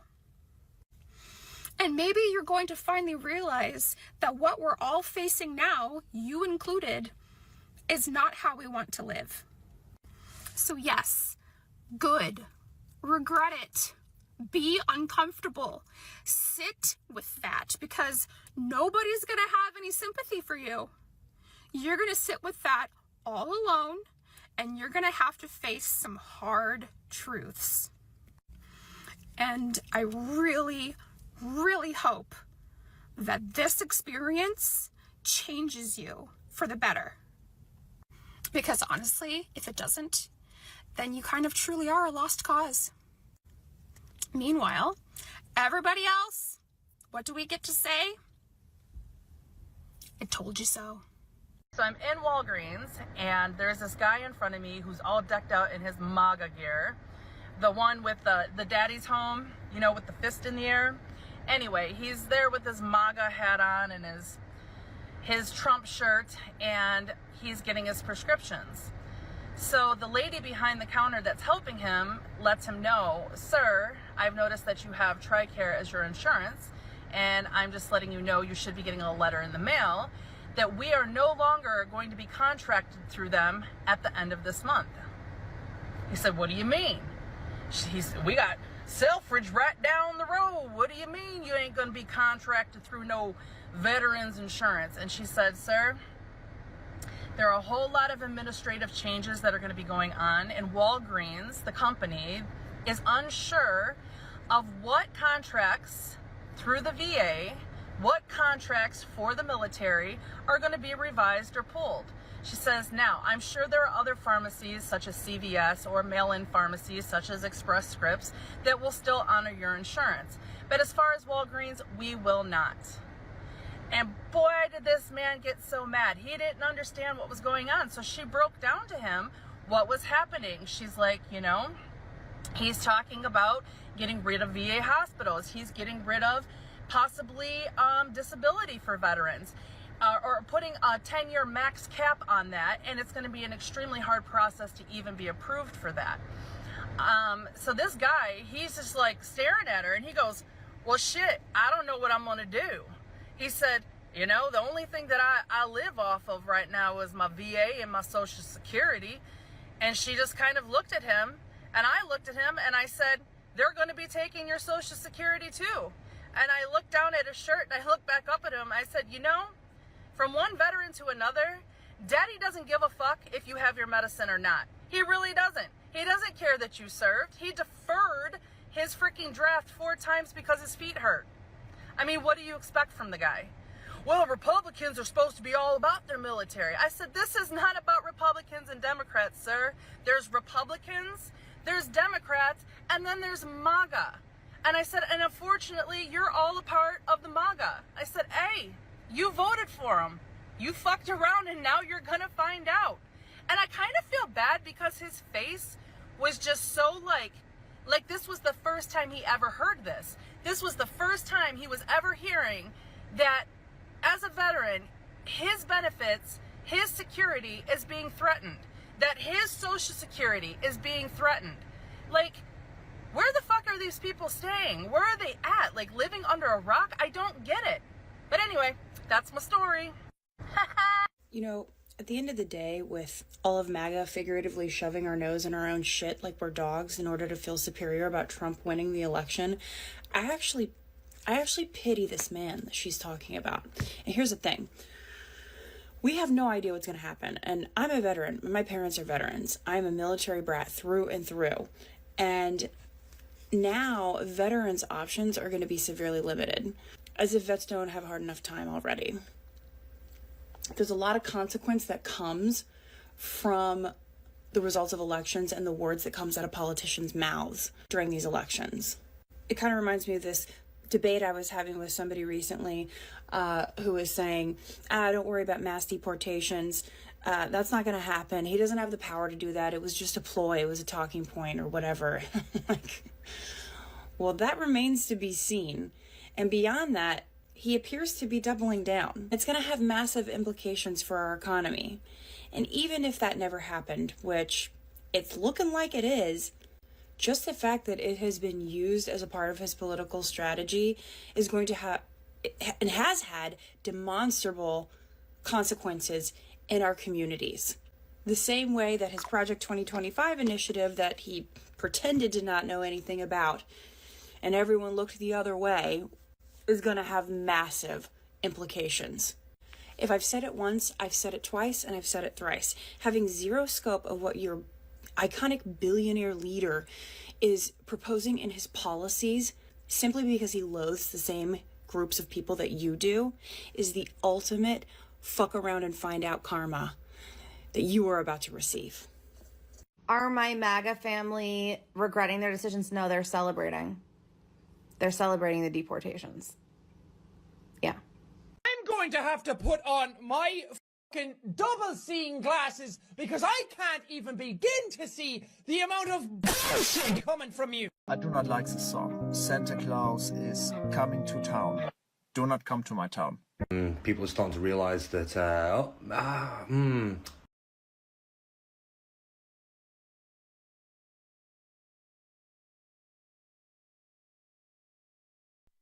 All right, welcome back. We might have made a Welcome back. Give me 1 second to... All right. Welcome back to the Red Pill series for our final segment, my State of the Union address. So if you haven't hit the like and subscribe button, please do that. It really helps out the algorithm with our channel. And if you would like to help fund our channel's goals in disseminating some of this forbidden knowledge and help fund my 0 Point Energy research, you can do that with the links in the description, my Patreon, and you can subscribe to my YouTube members only. I will actually be, I think we have 5 to give out, so I might give out 5 of my membership subscriptions to YouTube for free to you guys in a few moments. So we might do a special giveaway. I believe I have 5 left. Let me just double check real quick.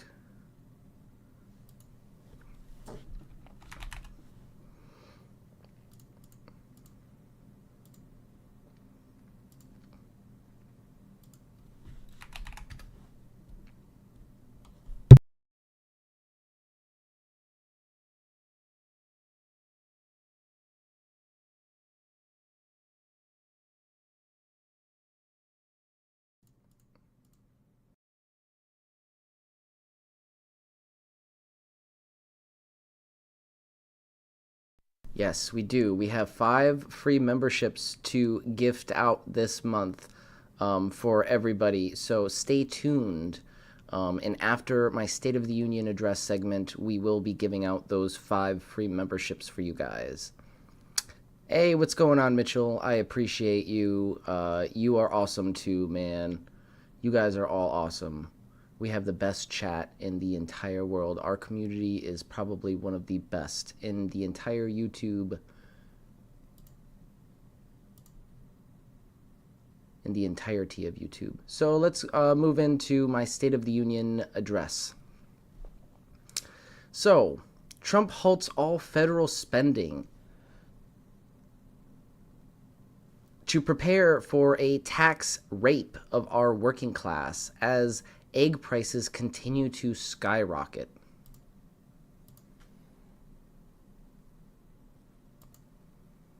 This morning, another sweeping action by President Trump as he remakes the federal government in his first full week in office. Thank you very much, everybody. Overnight, NBC News learning that the White House has ordered a freeze of federal aid starting at 5 p.m. today. There is now a temporary hold on all programs related to DEI, the Green New Deal, and foreign aid assistance. Also, the president signed 4 executive orders focused on the military, which include eliminating diversity programs and setting in motion a potential future ban on transgender troops. On the one hand, supporters of President Trump are out there saying, as you just showed in a clip, this was the point. We elected him to shake things up and to challenge the assumptions of Washington. But that's not what's happening.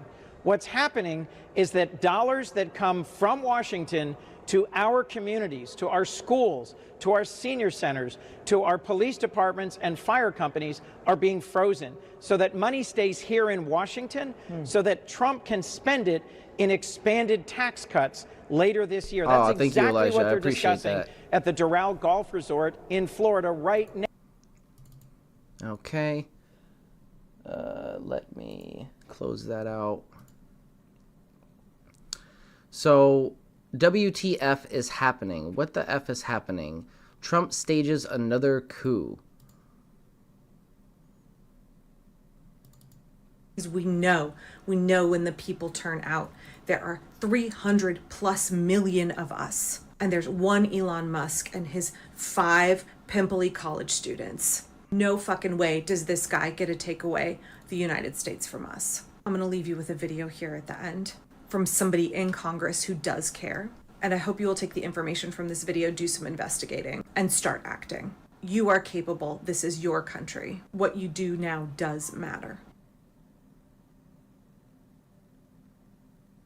Thanks very much for joining me.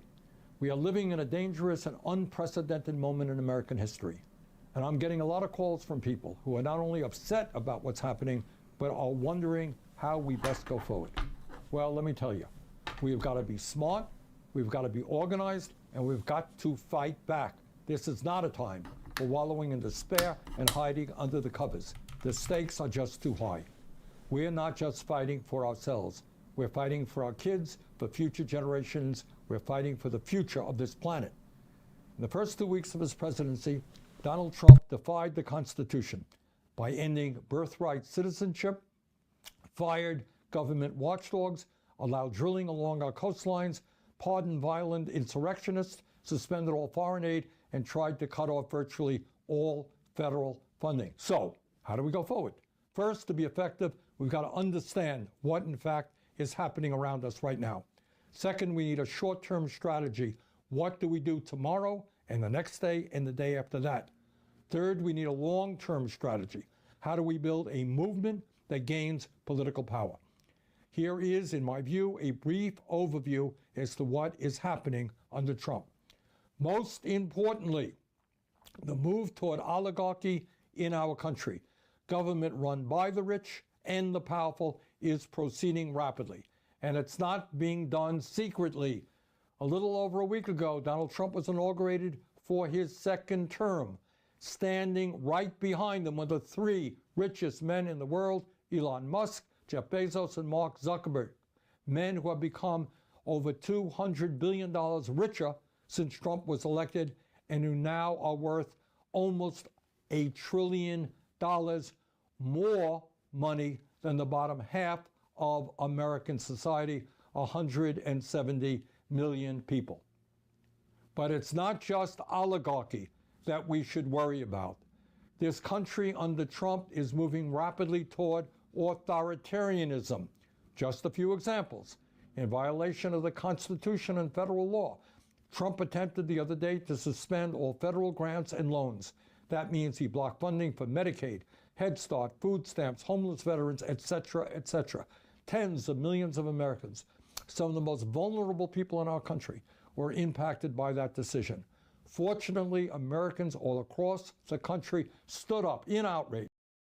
So I just want to make it a point here that it's one thing to want to dismantle these systems because you don't think they work and you want to enact something that does work, but he's dismantling them and he doesn't have a damn thing planned or lined up to help these most vulnerable people who need the food stamps. What are you going to do about food stamps? He's just dismantling them and he doesn't have a replacement for it. So I think that's telling in its own right. So if you're still on the fence about this, just think about it for a moment. He's dismantling these systems, but he doesn't really have a plan to replace them with anything. And said no, no. And with the help of the courts, much, but not all of that freeze in funding was rescinded. You may have noticed that Trump is intimidating the media with lawsuits against ABC, CBS, Meta, and the Des Moines Register. If Trump does not like what media reports, he is threatening them with lawsuits, undermining the First Amendment. That is a direct movement toward authoritarianism. Now, that's a very broad overview of where we are today. In terms of short-term strategy, we've got to mobilize as strongly as we can against Trump's dangerous proposals. And let me just say this, importantly. Yes, the Republicans control the House and the Senate, but do not forget their majorities are small. In the House, a body of 435 members, they have a 4-vote majority. That is a razor-thin margin, and their legislation can be defeated. There are a number of Republicans out there who won in Democratic districts by small margin. So let me tell you. That's right. So if they don't want to get replaced next political campaign season, they have to abide by their constituents. Now, whether they will or not is up to debate. But that's the theory, the game plan, as it were, strategy. These guys do respond to phone calls and emails. So if there's a piece of legislation you disagree with, get on the phone and call the Capitol switchboard at 202-224-2131. Elijah says, I like how things are finally being shook. I come to bring the sword. It's evidence how broken the system is. System of resilience. Yeah, the system, well, it's teetering. You know, it's teetering on the edge of imploding and succumbing to its internal contradictions, as it were. You know, as I've said many times, you can only rebuild the house of cards so many times. You can only glue it together, so to speak, before it finally sets on fire and you have to replace the whole thing. So...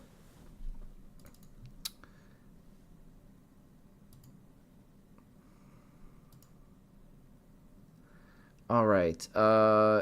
First clip, Trump admits he's a in this clip, Trump admits he's a dictator. Probably started out as a Freudian slip, in my opinion, and his charisma just took over from there. No need to think about what he's actually said here, ladies and gentlemen, but, you know, that's what he would tell you. He says, you're not going to be a dictator, are you? I said, no, other than day one. We're closing the border. He says, you're not going to be a dictator, are you? I said, no, other than day one. We're closing the... He says, you're not going to be a dictator, are you? I said, no, other than day one. We're closing the border, and we're drilling. After that, I'm not... Yep, that's the answer. Drill, baby, drill. When we know, as fringe scientists, that the real solution is recycling energy and utilizing energy from the vacuum. So, you know, that's laughable and dangerous. So Musk laughs at the idea of using his money for evil. This is another, like, terrifying... a friend sent this to me, and I watched the interview. I hate Bill Maher, but I watched it because I just wanted to do the research, and I love seeing how some people that I don't like interview other people. And this was an interview with Elon Musk on Bill Maher's show, and just his response was very eerie and creepy. And it's chock full of red flags when you're trying to read, like, micro expressions and his body language. So just keep that in mind. If you've seen my short on micro expressions, I might actually link you to it in a moment. But I do have a short video about 10, 11 minutes long that breaks down micro expressions and stuff like that, and how they can be a little telling if somebody's trying to be deceptive. They do. Yeah. And you seem to laugh it off, which I think is fantastic. I love it that you have a sense of humor, because a guy as important as you, who makes changes, could use your powers for evil and not good. Thanks, Paul. Paul says he loves my work. You could. I really appreciate that, Paul. That means a lot. Of course, I would never use them for evil. That's I crazy. know. Rewind that. Not good. The fact that... absolutely. You could. For evil, and a guy as important as you, who makes changes, could use your powers for evil and not good. The fact that... absolutely. You could. I would, of course, I would, never use them for evil. That's I crazy. know. But the way... And he kind of laughs off in a very sarcastic way, hinting that he's being playful on the subject, which is kind of disturbing, his response.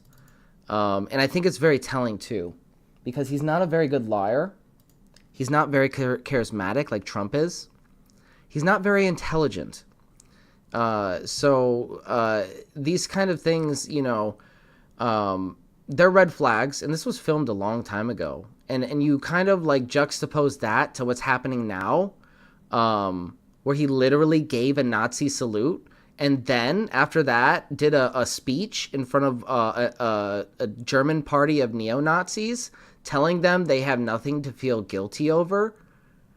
That's all real fucked up. I'm sorry, that's fucked up. Recent events proved to be a wild and deeply concerning situation for American democracy. Elon Musk is being used as kind of a corporate warlord to do Trump's dirty work. And the scary part is that this tactic lines up with historical fascist playbooks.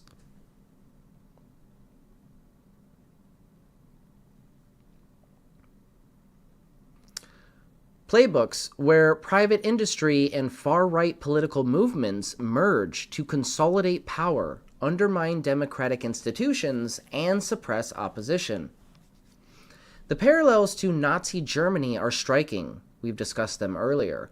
In the 1930s, Hitler used powerful industrialists to help dismantle the Weimar Republic, leveraging private enterprise to fund and enforce his agenda while giving them unchecked power in return.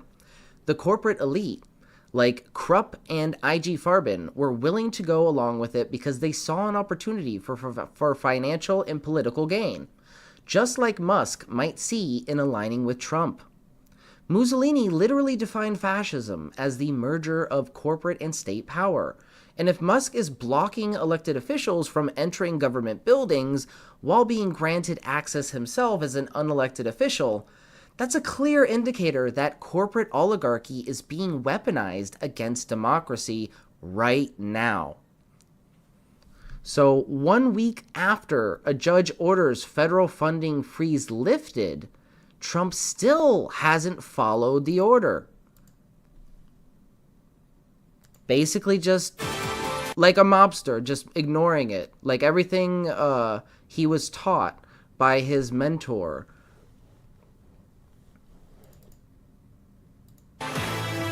Breaking news just moments ago, 1 week after a judge ordered the Trump administration to unfreeze federal spending and release all money. What was that? Roy Cohen, sorry. His mentor, Roy Cohen, I believe.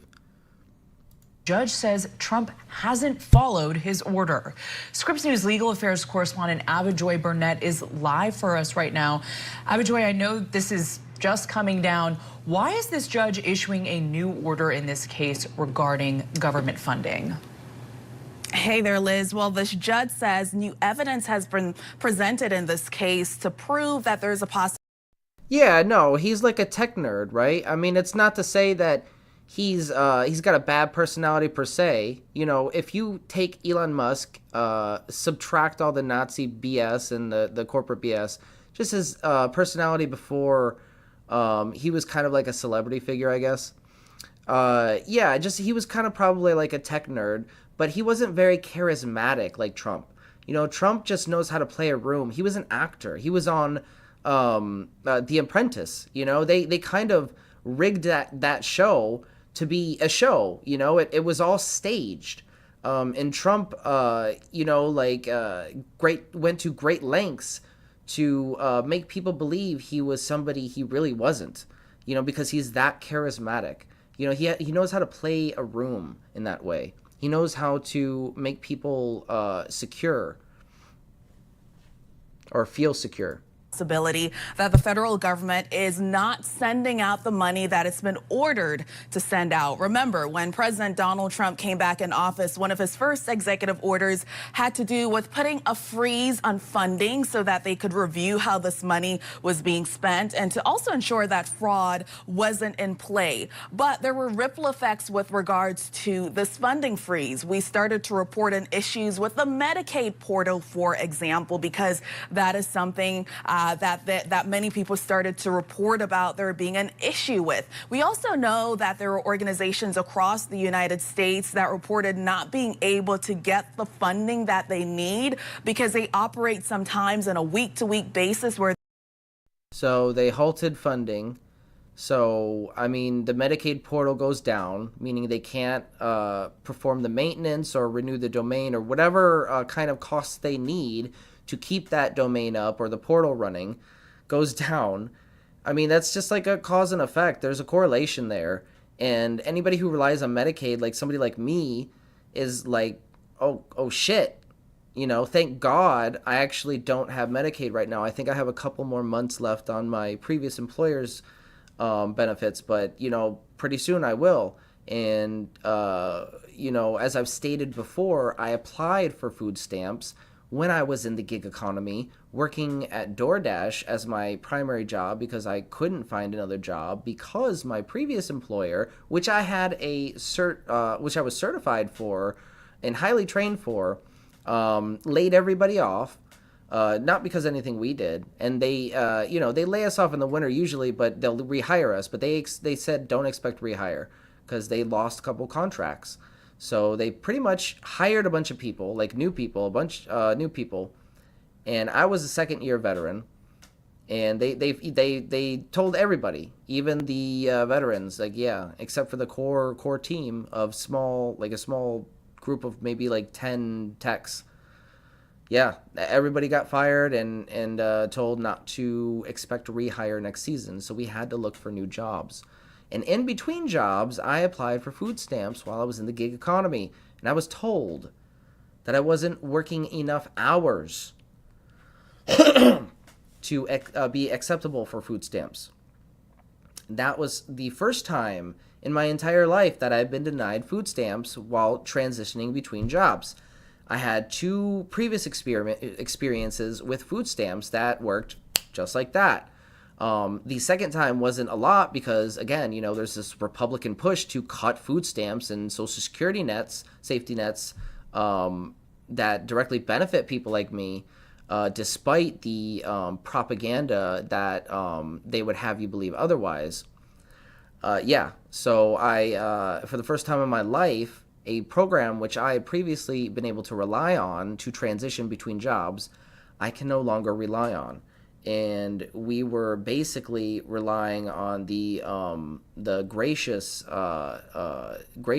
of my mom and other family members who helped out a little bit, which was very nice. I'm very grateful to that. But it was basic, like ramen noodles we were living on for a long time, and still it's very hard because food prices continue to go up. So I might be able to apply for them now. We'll see if I'm working enough. I'm still part-time, but yeah, I might not, even now with the job that I just got, I might not be working enough to get food stamps, which pretty much says to me, hey, you're not struggling enough to get our help. I'm sorry, you're struggling too much right now to get our help. When you struggle a little less, we can help you out. But you're struggling too much right now. Pick yourself up by the bootstraps that you don't have. And, when you come back and do that, however impossible it may seem, fuck you. Fuck you. That's some bullshit. I'm sorry. Some fucking bullshit. So, one of my main reasons for doing this series, and it's something that really inspired me, was the recent events of the election, is you don't want to wind up on the wrong side of history like these 3 gentlemen will, okay? Mark's my words, these 3 actors will wind up on the wrong side of history.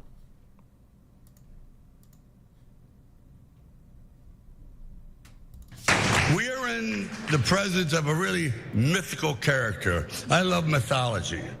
And this individual does not exist on this planet. Nobody in the world could have pulled off what he pulled off, so I'm in awe. So let us stand with our president. Let us stand up for this truth, that President Trump is the greatest president since Abraham Lincoln. Look, I'm just happy to be here and accept this, very proud. And I hope in the next 4 years we can get back some of that precious commodity that this country has. That commodity called freedom, all right? Yeah, so marks my words, these 3 actors will wind up on the wrong side of history. So here we have a day in the life of the oligarchy. And I'll give you where I'm kind of going with this. These text message exchanges that we're about to look at expose the degree to which Musk is unstable, dangerous, and should have no position of power or any role adjacent to someone as powerful as the President of the United States. If anything, these texts that Sam describes confirm that Musk needs to be pushed as far from power as possible, as quickly as possible. So let's check. So Mike does ask, who are the three? The three actors are Sylvester Stallone, Mel Gibson, and who was the third guy? I always forget his name. He's Angelina Jolie's dad. We're in. I could have pulled. Let us stand up for this. John Voight. John Voight. So, marks my words, those three actors will wind up on the wrong side of history.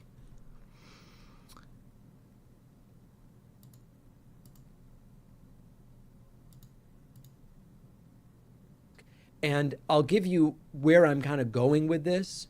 These text message exchanges that we're about to look at expose the degree to which Musk is unstable, dangerous, and should have no position of power or any role adjacent to someone as powerful as the President of the United States. If anything, these texts that Sam describes confirm that Musk needs to be pushed as far from power as possible, as quickly as possible. So let's. Again, if you guys are watching, I will be giving away 5 free memberships at the end of my State of the Union segment before we close out our live stream. So stick with us and you might get a free membership. I have 5 of them to give away.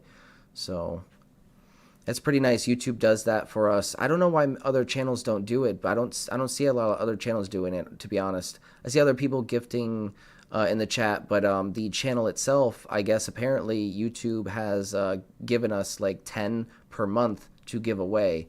So we're going to be doing that from now on. So that's pretty nice. I like to give everybody the opportunity to become members. I don't put my price for membership very high, but you know, it does, every little bit does help for funding the channel and keeping it alive. So much love and appreciation there, guys. Let's check this out. Okay, here is Sam's explanation of how his friendship with Elon kind of imploded. He says, when COVID first invaded our lives in March of 2020, Elon started tweeting in ways I feared would harm his reputation. I also worried his tweets might exacerbate the coming public health emergency. Italy had already fallen off a cliff, and Elon shared the following opinion with his tens of millions of fans. The coronavirus panic is dumb. As a concerned friend, I sent him a private text. This is Sam's text to Elon. Hey, brother, I really think you need to walk back your coronavirus tweet. I know there's a way to parse it that makes sense. Panic is always dumb. But I fear that's not the way most people are reading it. You have an enormous platform. Much of the world looks to you as an authority on all things technical. Coronavirus is a very big deal. And if we don't get our act together, we're going to look just like Italy very soon. If you want to turn some engineers loose on the problem, now would be a good time for a breakthrough in the production of ventilators. Sam goes on to say, Elon's response was, I believe, the first discordant note ever struck in our friendship. Sam, you of all people should not be concerned about this. He included a link to a page on the CDC website showing COVID was not among the top 100 causes of death in the United States. This was a patently silly point to make in the first days of a pandemic. We continued exchanging texts for at least 2 hours. If I hadn't known that I was Yeah, I think I just want to point out how stupidly silly, and I agree with that notion that that's just stupid. Point in the first coming days of a pandemic, you're going to point out like it's not the prominent cause of death in the United States. Like, do you know how they spread? Like, what? Communicating with Elon Musk, I would have thought I was debating someone who lacked any understanding of basic scientific and mathematical concepts like exponential. Basically, I mean, that's what I see when I hear him talk about anything like that. And I'm paraphrasing here, that Elon and he did not converge on their views of epidemiology, but they made a compromise, a bet. Elon bet me $1 million to be given to charity against a bottle of fancy tequila, $1,000, that we wouldn't see as many as 35,000 cases of COVID in the US. Cases, not deaths. The terms of the bet reflected what was in his estimation, the near certainty, 1,000 to 1, that he was right. Having already heard credible estimates So that there could arrogant. be 1 million deaths from COVID, estimates that proved fairly accurate, I thought the terms of the bet ridiculous and quite unfair to Elon. I offered to spot him 2 orders of magnitude. I was confident we'd soon have 3.5 million cases of COVID in the US. Elon accused me of having lost my mind and insisted we stick with 35,000. Sam goes on to explain that there was sporadic communication over the next few weeks. Cases grew. Sam would provide data, and Elon would dismiss it. A few weeks later, when the CDC website finally reported 35,000 deaths, not cases, deaths, and 600,000 cases, I sent Elon the following text. Is 35,000 deaths plus 600,000 cases more than 35,000 cases? This text appears to have ended our friendship. Elon never responded, and it was not long before he started maligning me on Twitter for a variety of imaginary offensive. This continues with Sam talking about getting off of Twitter and other things. But there is one other I lost. key I'm not line going to here admit it. I'm just going to act where like a Sam child and says, attack you. I bet basically. that anyone who knows us both knows that I am telling the truth. So that's a little peek into the day in the life of an oligarch. Basically, we're dealing with man-children. So here comes another segment called Nothing Warranted under my State of the Union address.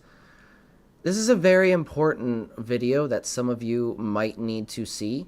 I think everybody needs to see it, but it's very important information, and I'll do a more deep dive analysis after we watch it. So. That is a warrant. No, it's not. It's a Department of Homeland Security order. It's a warrant. Okay. No, it's not a warrant. It's not a warrant under the Constitution of the United States.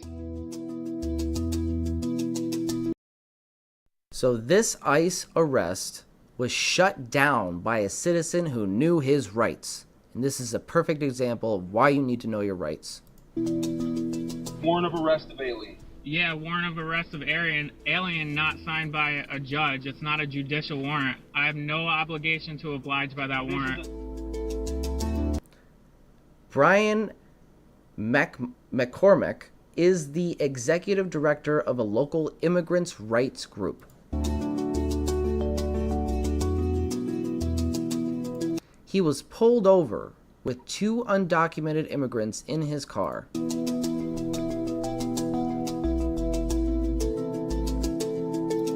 ICE agents attempted to detain McCormick's passengers.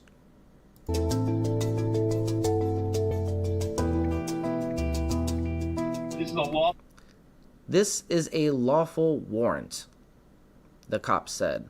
Warrant signed by a judge of the Immigration and Nationality Act and an official designated with that authority. Notice he's asking him a question. Is the warrant signed by a judge? This is very important. Are you hearing this, Mark? Yeah, I'm telling my mom. Oh, he's on the phone with somebody. That's right. Okay. What's that gonna? That's not a warrant. That is a warrant. No, it's not. It's a Department of Homeland Security order. It's a warrant. Okay. No, it's not a warrant. It's not a warrant under the Constitution of the United States. It's a warrant under the Immigration and Nationality Act of the United States. Okay, that's fine, but it's not under the Constitution. You have no jurisdiction over me as a citizen. I'm the driver of this vehicle.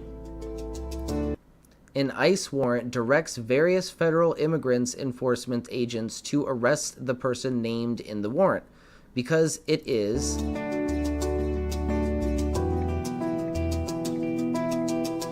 not issued by a judge. An ICE warrant does not give the immigration enforcement officer the authority to demand entry to a home or private space in order to make an arrest.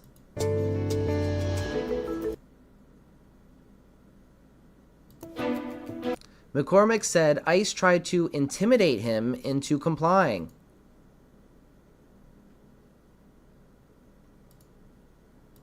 Here with Title 8, Section 1324 of U.S. Code? Somewhat. Somewhat. In what regard? I'm studying to be a Department of Justice accredited representative, so I've been through trainings. Okay. And I have copies of actually in this box right here, I have a copy of a real warrant and a copy of that, just so people know not to listen to that. Okay. So you're aware of the statutes governing transporting and harboring illegal aliens in the United States? I am. Okay. ICE tried to intimidate me into relinquishing my rights, and I upheld my unwavering defense of our community. Brian McCormick. ICE officers eventually left the scene without making any arrests. So, in this section, nothing warranted. An ICE warrant form I-200 or I-205 is not signed by a judge, but an ICE official. This means it does not grant ICE the legal authority to enter private property, such as homes or non-public areas of business or facilities without consent. For ICE to legally enter a private space without permission, they would need a judicial warrant, one signed by a judge, such as a criminal warrant issued by a court. So why do they call it a warrant then, if it's not technically a warrant? Well, the term warrant can be misleading, intentionally, in my opinion, because most people assume all warrants allow law enforcement to enter. ICE uses the term, in my opinion, ICE uses the term to persuade individuals to cooperate voluntarily, even though the document does not grant them that power. So it's a way of coercion, basically. So what do you do if ICE shows up? Well, ask to see the warrant. If it's an ICE warrant not signed by a judge, they cannot enter without permission. So do not open the door. If they don't have a judicial warrant, they can only enter if someone lets them in. Remain silent. It's important to do this. If you have the right to remain silent and not answer any questions. Remember your Miranda rights. Don't give them any information they could use against you. Ask for an attorney. If detained, request legal representation immediately. So, in the next section of my State of the Union address, we have the fuck around and find out section. So, unfortunately, we have to show these, and I don't like to berate people who voted for Trump, but it's important to see the consequences of some of these actions. This man voted for Trump and his wife got deported. And, you know, it might be a little humorous to some people, but it's, let's talk about imagine that happening to you. I can't imagine that happening to me. That would be absolutely devastating. I wouldn't be able to do podcasts if that happened to me. I would be absolutely heartbroken. So this is something that's not to be taken lightly. We need to have empathy for people people make mistakes. That's what makes us people. We all make mistakes. So it's important not to berate these people, but we do need to heed their lesson and show the consequences of when you fuck around and find out. You need to learn history, and you need to listen to people when they say that, fascism is here, and it's here now. Breaking and also infuriating story out of Florida, because it really perfectly encapsulates the hypocrisy and the cruelty and the sheer lack of foresight that has really defined Trump's immigration policies, especially in their early days of these ICE raids. A Florida man, a Trump-supporting Florida man, is now pleading with Trump to, quote, work something out, after ICE agents swooped in, detained his wife, and deported her back to Venezuela. This is a woman who was in the process of getting her papers in order, trying to do everything the right way, as they say, but it didn't matter. She's gone. Her husband is begging, please let my wife stay here. She deserves to be here. So let's check out this video and then talk about it. They turned off the cameras, excuse my language, and then they took my wife. This man who wished not to be identified says his wife is from Venezuela and has lived in the United States for a few years. She was one of 3 people taken from this home. I'm told the 2 others were men who worked in construction. You see them here. This video, only 1 minute and 52 seconds long. We do not see his wife being removed from the home. But this is a picture of her that he keeps in his wallet. Her name is Vianis Ramirez, and he says she was in the process of becoming a United States citizen. She already had a court date. She was good. Everything was good. He just came in and snatched her. These are pictures from the Department of Homeland Security detaining other undocumented men and women in Broward County. It's despicable what they're doing right now. It's very embarrassing. President Donald Trump arrived at his Trump National Golf Resort in Doral Saturday, set to host GOP leaders for a conference. This man hopes this message makes it to him. If I get a chance to talk to you, man, yo, please, man, let's work something out. So you, man, let me keep my wife here in the United States, man. She deserves to be here, man. ICE reports nearly 1,000 raids in the country on Sunday alone, which is up from just under 300 on Saturday. Here at the detention center in Miramar, things have been quiet for several hours, but we will continue to monitor this situation and bring you the developing news on raids in South Florida as they happen. So what is this about? This story is really a stark reminder of a phenomenon that we've talked about before and we see all the time in politics. Mitchell says, my brain hurts and this is why I prefer religion. Yeah, I mean, it's a lot to take in.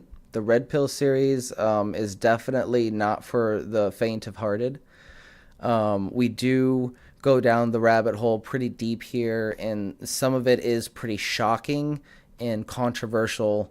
But it is, at the end of the day, I try to end with a good message. So that's the positive aspect that I try to keep alive in the series, even though it does take some dark turns, especially now with this current, I'm not calling it an administration, like a lot of, like I've heard some people refer to it as the Trump administration or the Trump regime.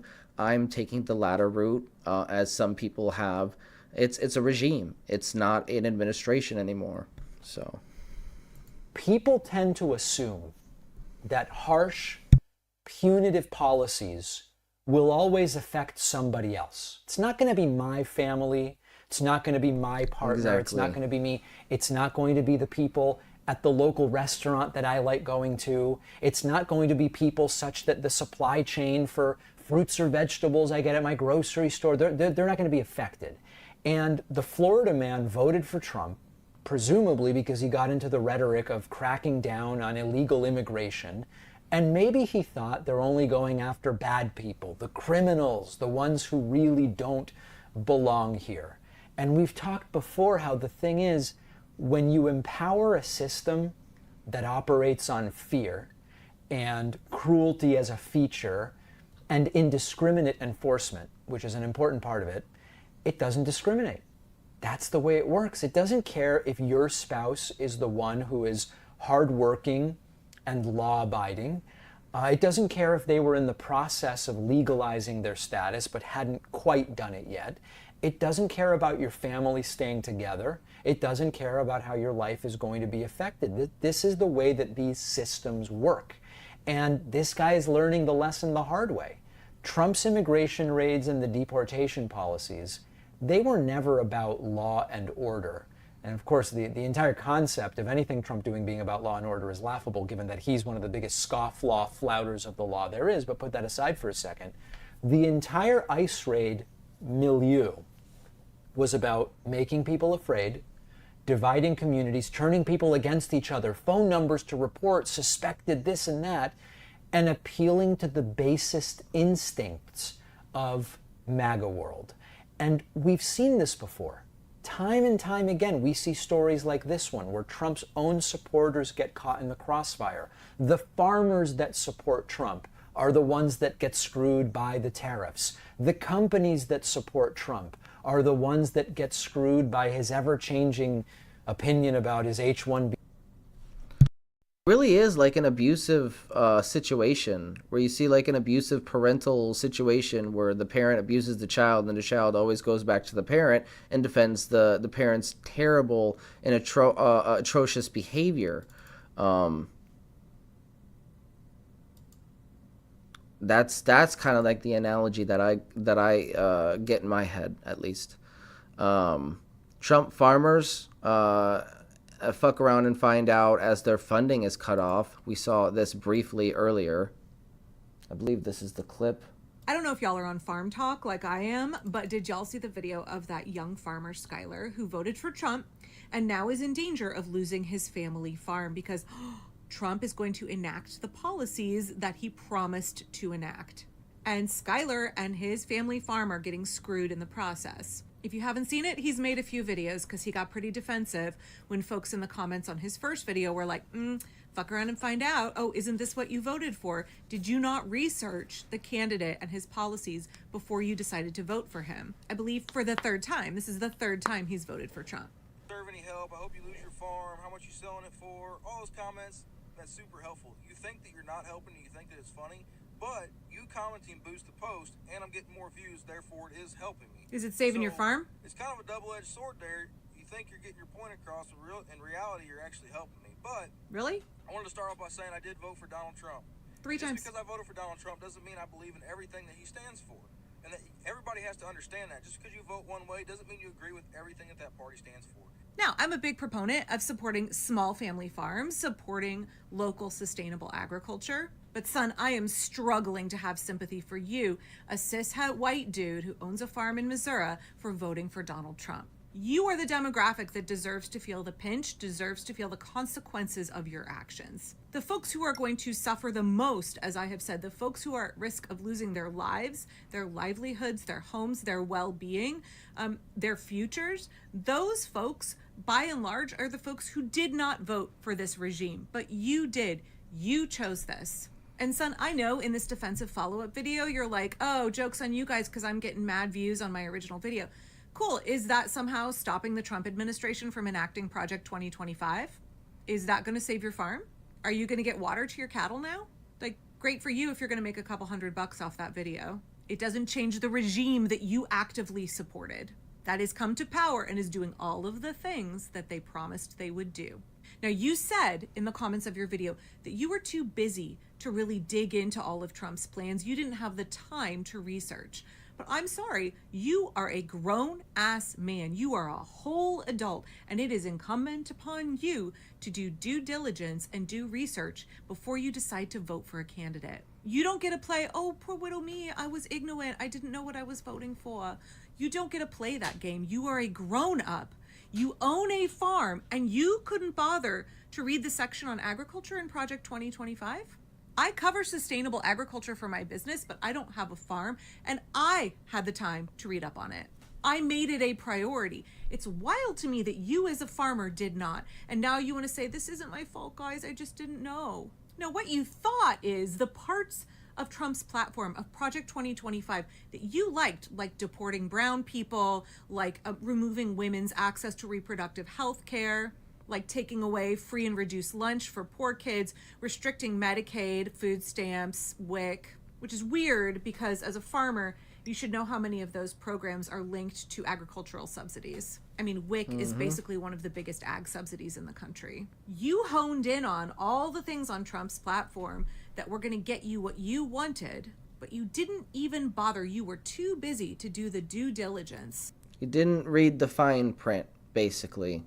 You followed the charismatic rhetoric of the Trump rallies, and you didn't bother to do the research of the critics.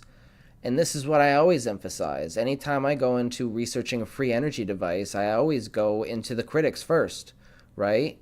Oh, there's a new device on the YouTube, right? There's a new device circulating YouTube. Let's look it up. Look at the video that this guy has, and let's now look at the critics. What do the critics have to say? You know, like, you don't just listen to what the guy has to say and take his word for it. You have to analyze things logically. You have to be a critical thinker, not a sheep. Of reading through the parts of his policies, Project 2025 has been published on the internet for a long time now. You could have gone and said, as a small business owner, as a family farmer, my legacy, my business is super important to me and my family. I should probably read what's in this document about ag. I should maybe investigate before I decide to vote for this man for president. I should probably investigate if his policies might have a negative impact on my farm. But you didn't, and now you're crying on the internet about it. It's sad. It's devastating what is going to happen to family farmers.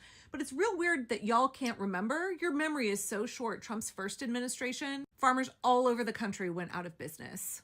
Ask any soybean farmer from his first administration what that was like for them. Oh, wait, you can't, because a lot of those small farms are now out of business. There are a whole lot of small farmers crying on the internet. And actually, in his last campaign, there were farmers coming to him and being like, you're going to prioritize family farms, right? And of course, he lied and said yes. But if you look at his track record, who are the only entities that he has an interest in enriching and supporting and making more secure? Giant corporations. He wants to drive family farmers out of business so that you sell your land and your business to big ag.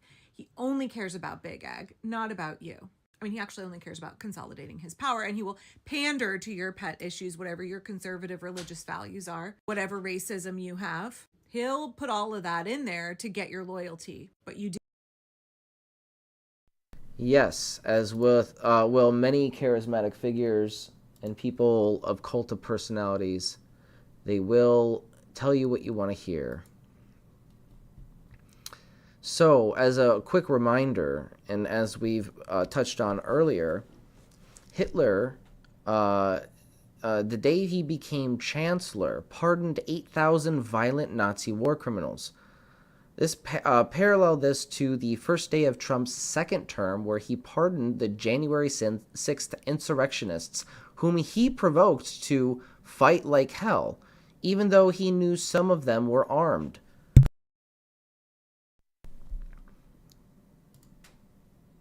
Neo-Nazi, here we have a video of neo-Nazis posts revealing alarming Trump administration plot. We're just 1 week into Donald Trump's second term, and there are some people very excited about it. You can probably tell from the B-roll that they're not the best people, but yeah, no, neo-Nazis are apparently very psyched, very hyped about the opportunity now presented to them to get their message across, to do recruitment, to not be as restrained on social media as they might have been. And so we're going to start off with a little bit of video of the Patriot Front rallying in D.C. This is during the annual March for Life, where both Donald Trump and J.D. Vance were there. So here's a little bit of footage of that.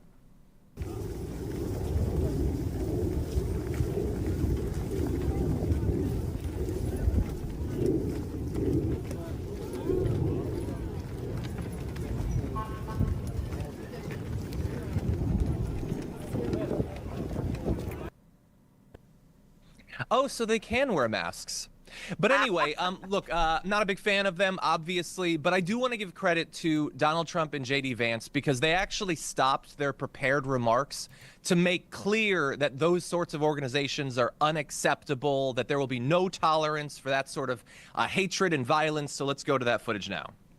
Yeah, they I'm should have. joking. No, of course that's not a thing that happened. They'll probably be in the administration soon. Yeah, But they didn't anyway, condemn they it, are excited. obviously. So one Those are their neo-Nazi account on supporters. Telegram posted, "Be ready to cash out the next 4 years. Get the bag. Infiltrate existing institutions with power. Build new institutions while we have breathing room.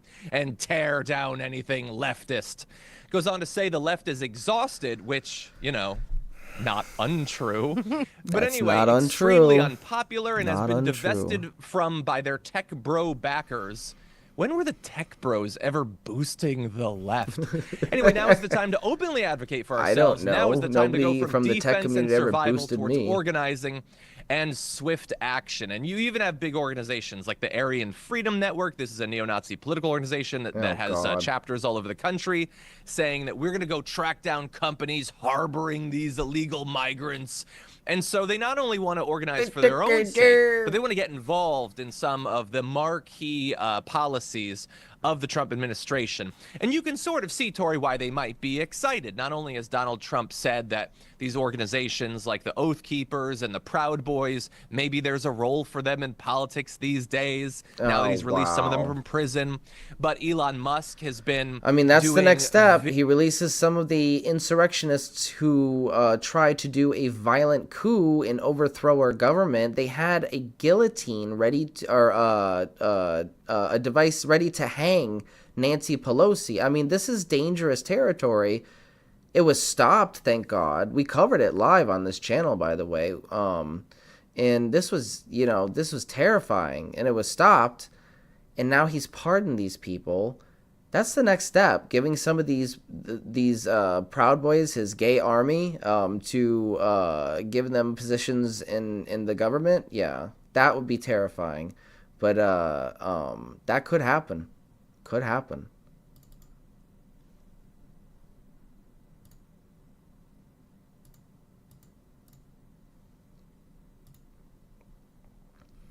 All right, so now we have a video on the health scheme system. United Healthcare CEO, murderer or alleged murderer, exposes healthcare Hunger Games.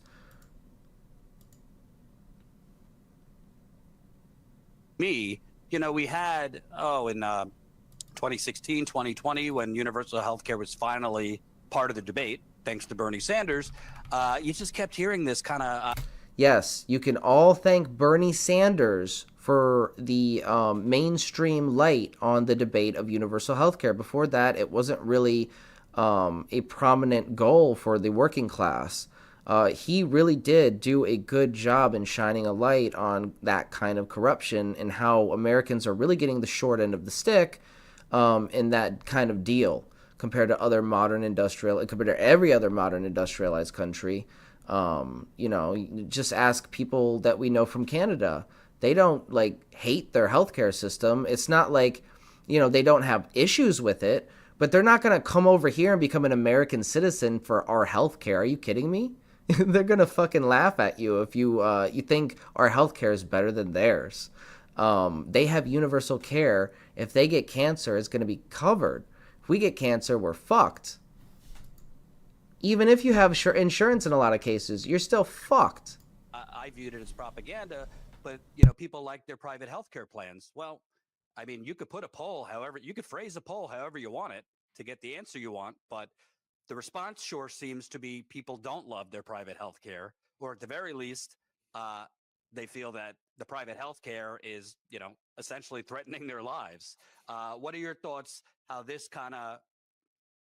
So, as we've discussed earlier, fascism, as described by Benito Mussolini, who is the godfather of modern fascism, he described fascism himself as the successful unification of corporate and state power. What do we see with the Trump administration? The successful unification of corporate and state power. As unelected official, Elon Musk is raiding federal buildings and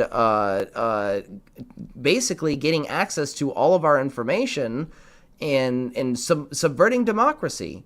So yeah, that's fascism, bro. I don't really know how to boil it down any simpler than that for you. If you can't get the idea of fascism down into your head at that point, then it might need to digest in your system a little bit before you can understand it, because you might have been drinking the Kool-Aid.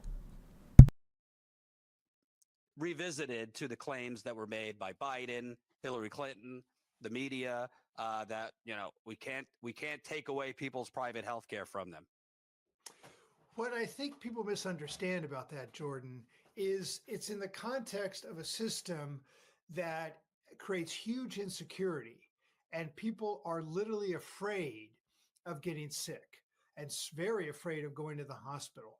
So in the context of the system and the fear that they experience, they'll grab onto whatever they have. And what they have is their current, usually employer-provided insurance. And so when you say, God, you're going to take that away, you're like, whoa, I'm scared of what could happen. Rightly so. So we have this problem where we have a very clear policy advantage, whether it's in terms of financing, cost control, or just coverage and access to care that Medicare for All would provide. But people are afraid of losing what they have and don't necessarily believe it. And you can tell, obviously, that people are very skeptical of claims made by politicians. Or I think Senator Sanders has much more credibility, but we certainly ran into that. So that's number one. Number two is that there's a huge propaganda machine that supports the private insurance industry, starting with the Democratic Party. They claimed that Obamacare, the Affordable Care Act, was a solution to our. Exactly. This is another important fact. People often attack me as a liberal, and some people have called me a Democrat. I'm not. I'm an independent.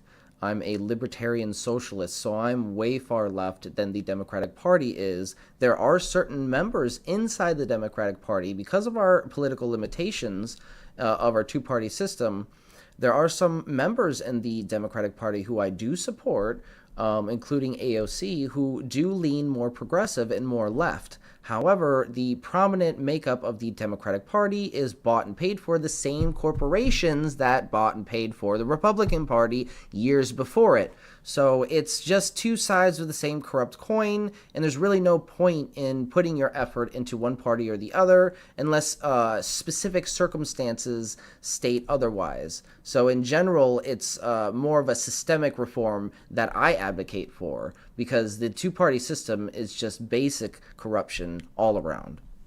Our crisis.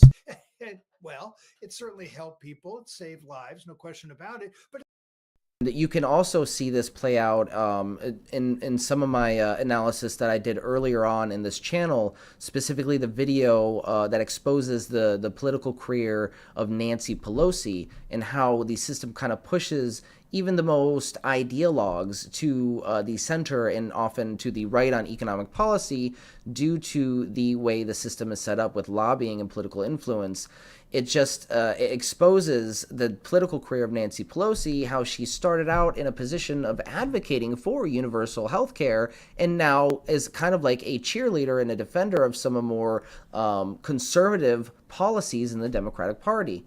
So that video is on my channel. It's been on there for a long time. It's one of the first videos I put up. But it's been a windfall, as the lever points out, for companies like United Health. And so there is also a problem of credibility. We talked about in 2016 and 2020 the politics of resentment. And that anger that's behind that is exposed, I think, in the election results and also in reaction to the shooting. People are angry, and they're angry. They feel like maybe someone else got a better deal.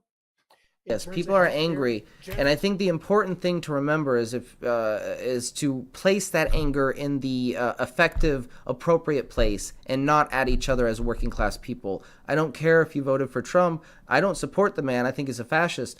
But if you're a worker, I don't care that you voted for him. I care that we come to terms and see that there is a way forward for both people across the political spectrum. So that's where we are right now, because if history has taught us anything, the way to stomp out fascism in its tracks is collective effort. And we need to organize collective effort across the ideological spectrum. And if we don't do that, it could be very shaky ground that we're on. But it's important to come to terms and see common ground between leftist and rightist ideas. And specifically, it's my opinion that the more people look into this and take, the political compass test and actually research what socialism is, the more people will actually realize who were Republicans in the working class, they might be more leftist than they thought originally. Maybe not on social issues, but definitely on economic issues. It's in my opinion that more people are on the left who are in the working class on economic issues than they think they are, just because of how skewed terminology has become, right? So if you don't believe me, go and take the political compass test. Go to political compass test on Google and take the political compass test and see where you fall on the political compass and rate yourself compared to other, mainstream people. It may surprise you. It may surprise you. just for everybody's context, I am, and I did get on that. I might have shifted since then, but you know, I don't know. We'll take another test maybe in another stream. But I am, based on that test, a libertarian socialist. So specifically, a Marxist-inspired libertarian socialist. Meaning that I do not like big government, but in instances where it is authoritarian and not unnecessary. But I do like government to come in and provide universal health care at the cost of the rich people. Yes, the rich people should be paying for those kinds of services for the bottom half of society, for sure, especially in the richest country where it really wouldn't affect them that much. Generally, that's the wealthy, of course, but not everyone, even who's wealthy, gets a good deal under the system. But there's a lot of that resentment about the healthcare industry and a lot of anger. And Democratic politicians in particular, who are supposed to be the champions of reform, have fundamentally misunderstood the public's perception of the system.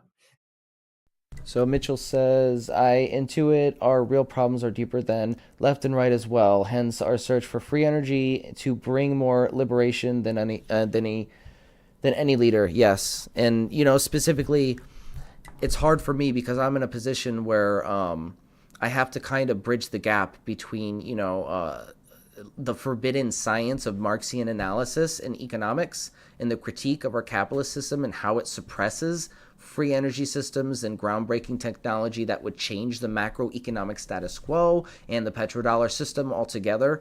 I specifically am in a tough position because I have to bridge the gap between that kind of analysis and the fringe science that I'm involved in with the fringe science team that we co-opted together, Nathan and I, and trying to heal that divide, because most of fringe science communities have been co-opted by right-wing radical conspiracy theories and conspiracy circles in the right wing. So, and a lot of it, in my opinion, is either misinformation or a deliberate campaign to spread, wrong information or misleading information in those science communities. There's a lot of wrong and misleading information. I think a lot of it is intentional. And unfortunately, a lot of those fringe communities have been co-opted by right-wing conspiracy circles, and it's been hard for me to kind of bridge that gap. But it's all related. And it seems to be even only Dr. Greer, the only person who even touches on the subject of bridging that gap by touching on the subject of industrial fascism. And he does use the term, but he doesn't specifically address the capitalist critique. And in my opinion, that's kind of like the important thing there is, you know, what led to the industrial fascism? Why were the fascists successful?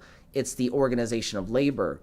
And a lot of the problem in my trying to defend the Marxist critique of capitalism is simply trying to inform people, because they don't know the real definition of capitalism. You know, they'll fight me on, even to this day, even after I explain it 1,000 times, people will fight me on this issue.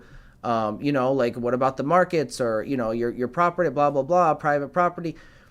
The actual definition that matters, because things have different definitions, true. But the actual definition that matters, when you're looking at definitions, you want to define something by what is different about it, right? Okay, and that's how we define things. We separate that from which it isn't. And when you look at capitalism, our current definition is wrong. I'm sorry, it's not it's obfuscating. It's not that it's, wrong, but it's not a correct, accurate definition. It's not entirely accurate. And what do I mean by that? Well, capitalism ensures the conditions of its own existence by obfuscating its own definition. If you look at the textbook definition of capitalism, it is a system of private property and free markets, right? Whatever free is subjective, right? So let's just say private property and markets. But that's not the true definition of capitalism. That's not what separates capitalism from previous economic systems. That's not what truly defines it and separates that from which it isn't. Okay, we've had markets all throughout most of, modern history, modern recorded history. We've had private property throughout modern history in different economic systems. So what's different about capitalism is the organization of labor with a small individual or a small group or a single individual who owns the means of production, that owns the business, juxtaposed against a mass of workers who don't own the business, have no democratic say. They don't have any say. It's more of an authoritarian hierarchy of power, right? And that employee-employer relationship is what defines the economic system and separates it from previous economic systems. And specifically that combined with the aspect of publicly tradable shares, privately owned, publicly tradable shares of a company. Those two aspects are really what define capitalism, and that's what my definition, when I'm talking about capitalism, that's what I'm saying. I'm not talking about markets or private property. You can have and debate about those in other economic systems. That's not what I'm talking about. So it's very hard for me to bridge that gap when going into it, people don't even have the right definition, and they attack you just based off of wrong information like that. And I have to kind of come in and straighten everybody out and tell everybody, look, that might be the textbook definition, but if you study economics, that's really not what defines capitalism from other economic systems. If you want to go a little bit further, you would define it, and in my opinion, by the organization of labor. And when I'm talking about capitalism, I want you to be aware that is my definition, not private property and markets. Okay, so that is very important to emphasize, because people just sometimes they don't listen, and they just repeat the same thing over and over without actually letting it digest in their head what I actually said. So please keep that in mind. And it is a tough job trying to bridge that gap between those two communities, disparate communities. So it's going to be a long and tedious process, but I think it's possible. It has to be. We have to be optimistic. So right-leaning independent Jesse Ventura, who I probably would have voted for Jesse Ventura if he ran, to be honest. Even though I don't agree with everything, all of his policies, I probably would have voted for him or Bernie Sanders. Suffice it to say, he has a message for everybody, and that message is that billionaires should not exist, and I agree. There should not be one billionaire in America. None. Not one. I'll tell you why. Because there is nobody that works hard enough to earn $1 billion. Exactly. This is the most important argument to make. Okay? Is this the two jobs I did in my life that were physically the most demanding and mentally the most difficult that I ever did paid me the least amount of money. Exactly. One was going through buds, and I challenge any billionaire to put up with 6 weeks of that at $62 every 2 weeks, And the second was right before I went in the Navy. I had a job with the Minnesota Highway Department, couple bucks above minimum wage.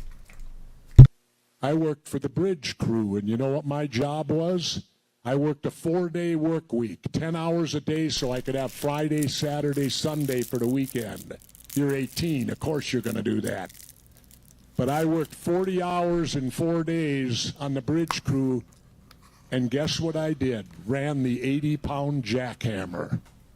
I challenge any billionaire to run the jackhammer for 40 hours 1 week and tell me he works harder than that. No, he doesn't. That's why I believe there should not be a billionaire in the world.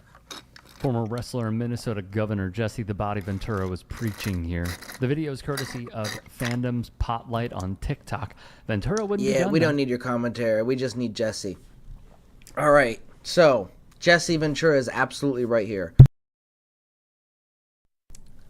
There's nobody who works that hard to earn that much money. That is bullshit. You know how they earn that money? They stepped on other people and they exploited other people like their workers. Okay? Like Elon Musk, who fired somebody because he took his 30-minute lunch. Fuck you, Elon.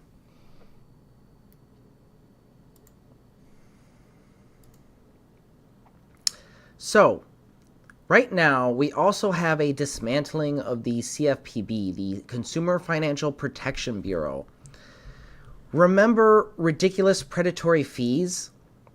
The CFPB, or Consumer Financial Protection Bureau, was enacted by progressive Senator Elizabeth Warren and was successfully gotten and has successfully gotten back $21 billion to consumers who were ripped off from predatory practices.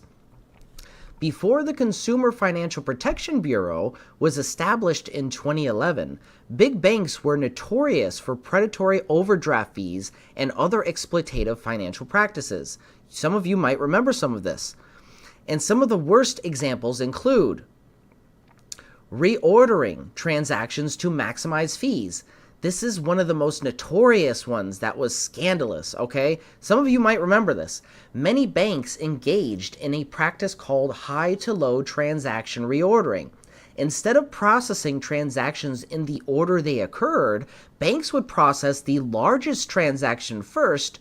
This would drain the account balance faster, causing multiple subsequent smaller transactions to trigger each overdraft fee.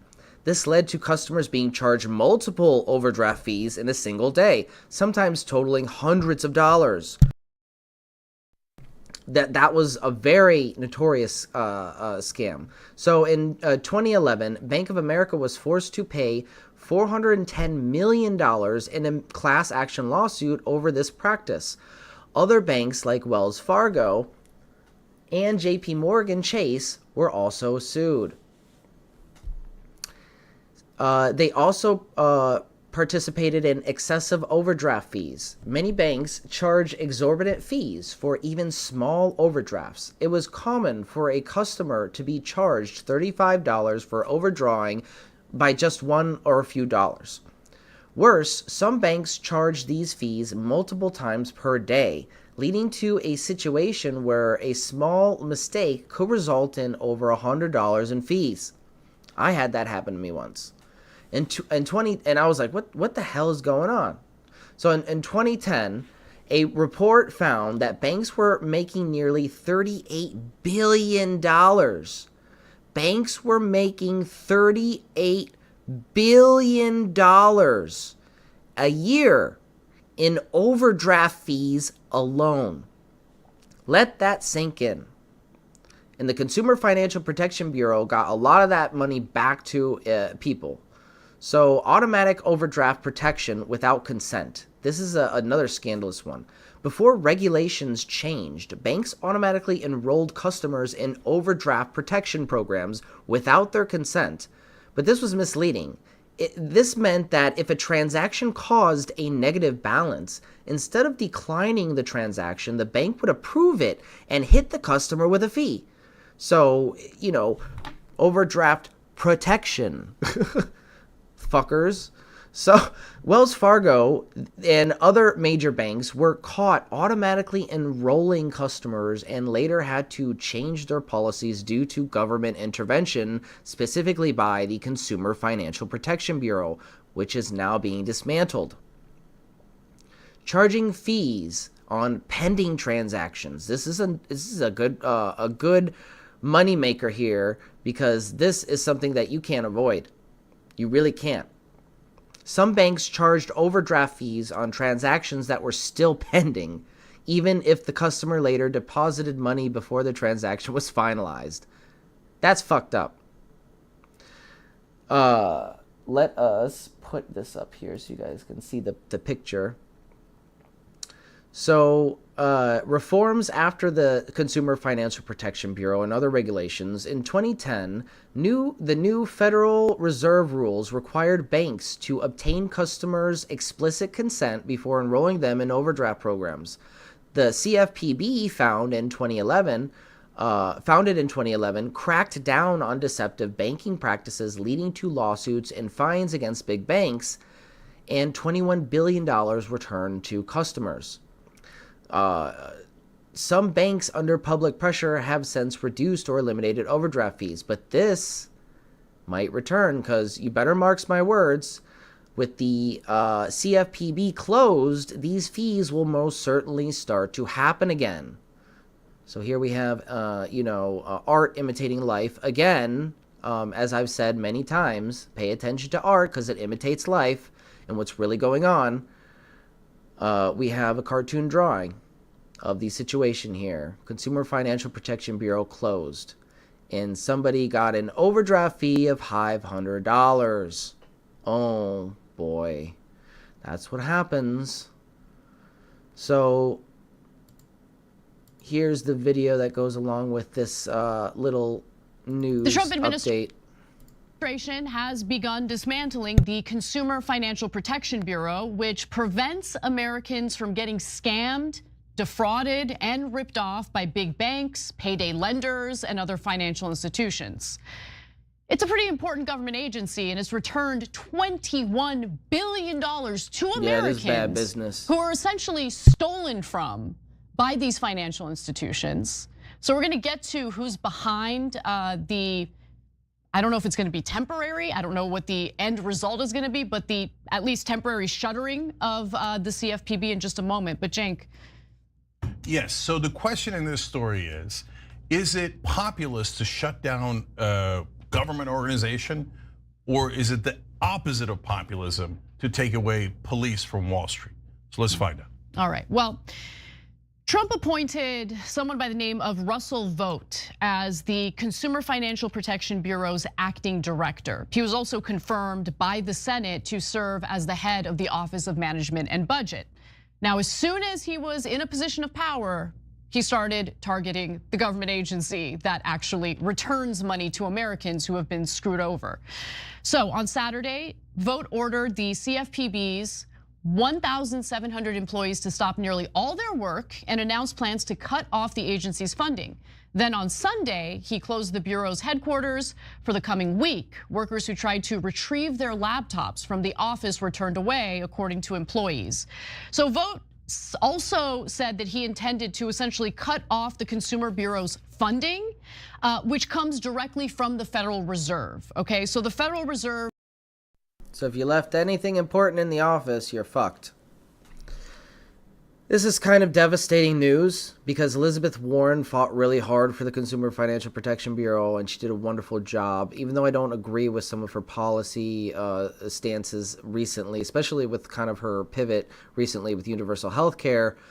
Suffice it to say, she did a wonderful job with the CFPB, and it's just going to be sad now that the banks are going to be raping us again. So they'll have that opportunity to change everything back. Elon defends fascism with the most ridiculous excuse ever. If someone were committing fraud, they'd at least try to make it believable.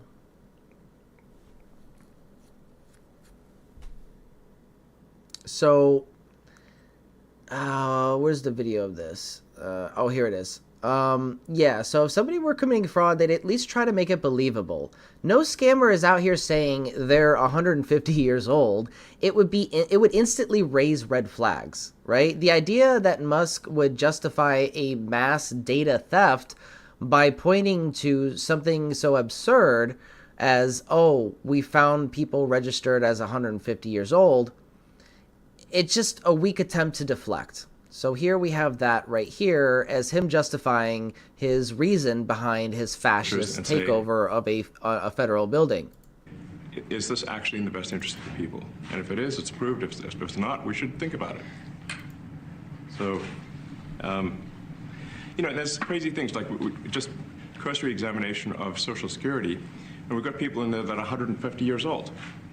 Now, do you know anyone that's 150? I don't. Okay. They should be on the Guinness Book of World Records.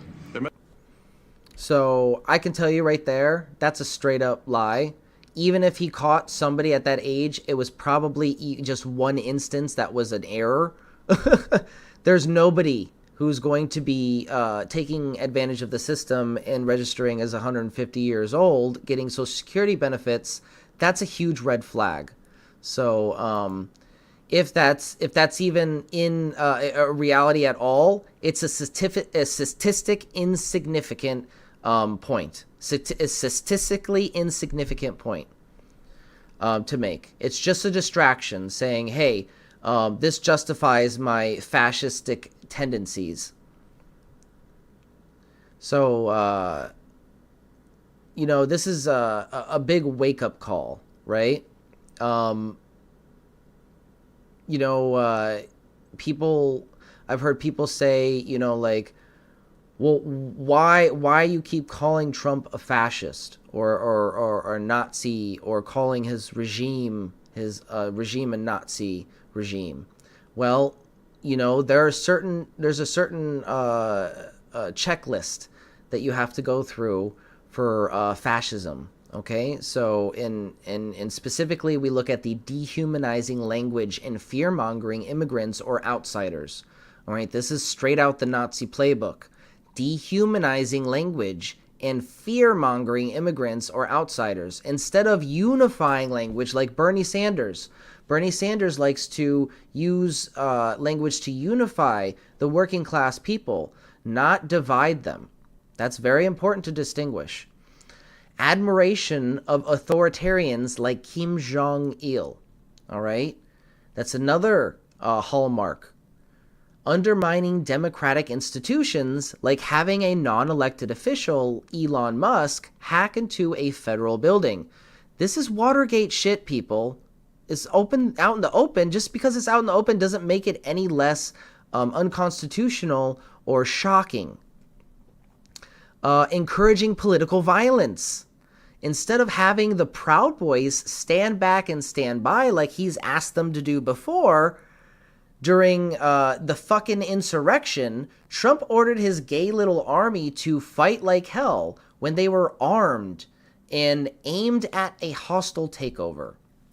All right, and ultra nationalist policies. This ultra nationalism is another hallmark feature of fascist regimes. All right. Policies that are aimed at discriminating against minorities. Nazis blamed Jews, socialists, and communists on the failures of capitalism when they had their depression. MAGA has immigrants. If you don't see the parallels, you could be in big trouble. So here we have Make Europe Great Again. This is a Tesla boycott in Europe where somebody spray painted "fuck off fascist" on their sign. And I honestly don't blame them. You can fuck off, you fascist asshole. So the conclusion for this is the road ahead. Understanding the mechanics of belief and persuasion is key to navigating our divided world. By examining past movements, recognizing manipulation tactics, and engaging in meaningful conversations, we can start to bridge the gap that divides us. And look at these boycott numbers. So you see the drop. Everybody's aware of it around the world. So it might not have hit quite as hard here yet in America, but that's just because there might be a latency. It hits here last because for some reason we have such a stranglehold of information and a filter of propaganda for our media. We are the last to realize things that are affecting us first, which is unfortunate. But we see the rest of the world clearly boycotting Tesla and Tesla losing momentum and money all over the world. From the UK to Portugal, Norway, Spain, Sweden, Denmark, the numbers are down. So the final thought here is that history shows us that deprogramming is possible, but it's a slow and uneven process. Whether it's exposing the truth about sweat money tearing down the illusions of pseudo-economics, or confronting the echoes of cults of personality, the path forward requires empathy, education, and action. All right? As promised, you guys, I am going to gift out 5 free memberships, so give me a moment and I'll load that up. Again, if you haven't enabled the toggle switch that if you haven't enabled the toggle switch in your chat, it's the 3 buttons at the top that says receive gifts. Do that now. So it's the 3 buttons, the 3 dots, the settings option on the chat. It's the 3 dots at the top right. You click that and there should be a toggle switch that says enable receive gifts. So you want to make sure that's enabled in a moment when I send out these 5 free memberships. So give me one moment and I will... Let's talk about I have to find the correct tab. Un momento. Oh, there it is. All right, guys. So I really appreciate all the love and support, as always. Here is your 5 free memberships.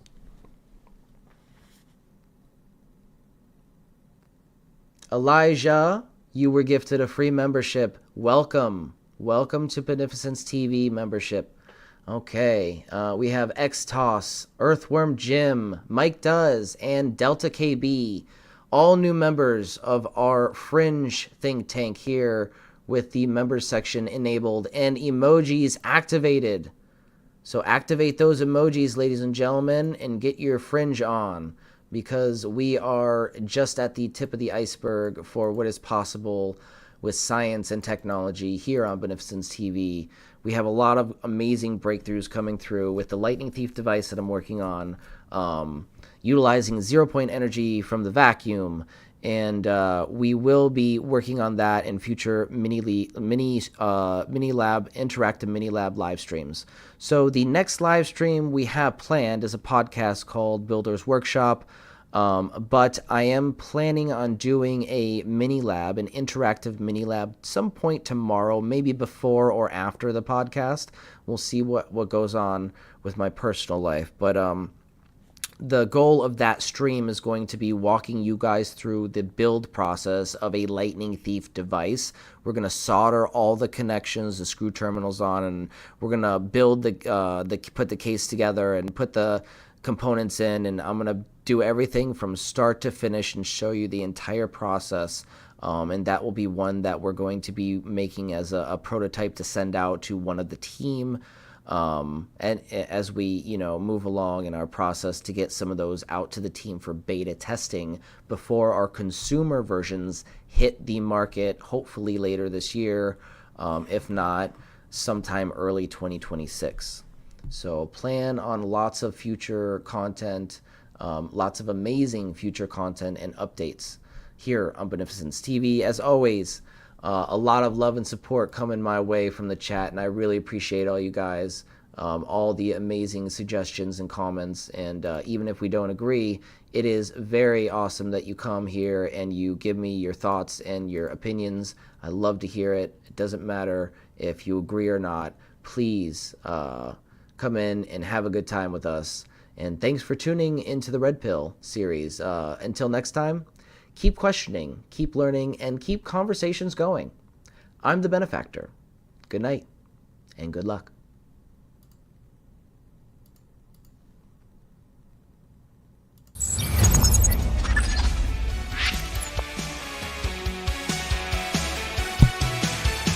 In the depths of hidden files, trapped inside the secret circuits, unraveling through the miles, oh, truth was masked by golden curtains. You didn't know, we're shattering the silence, feel the power, revelations on the rise.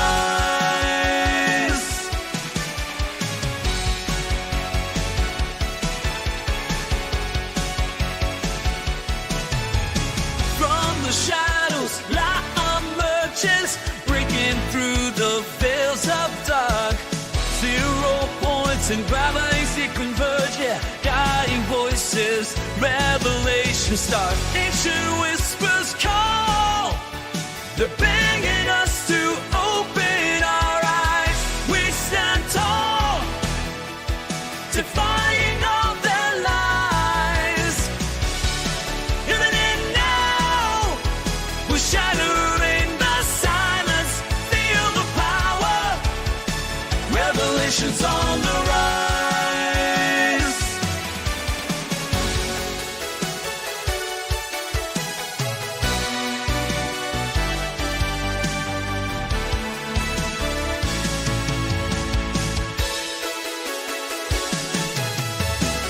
Forbidden knowledge we dare to see, unveiling secrets, setting us free.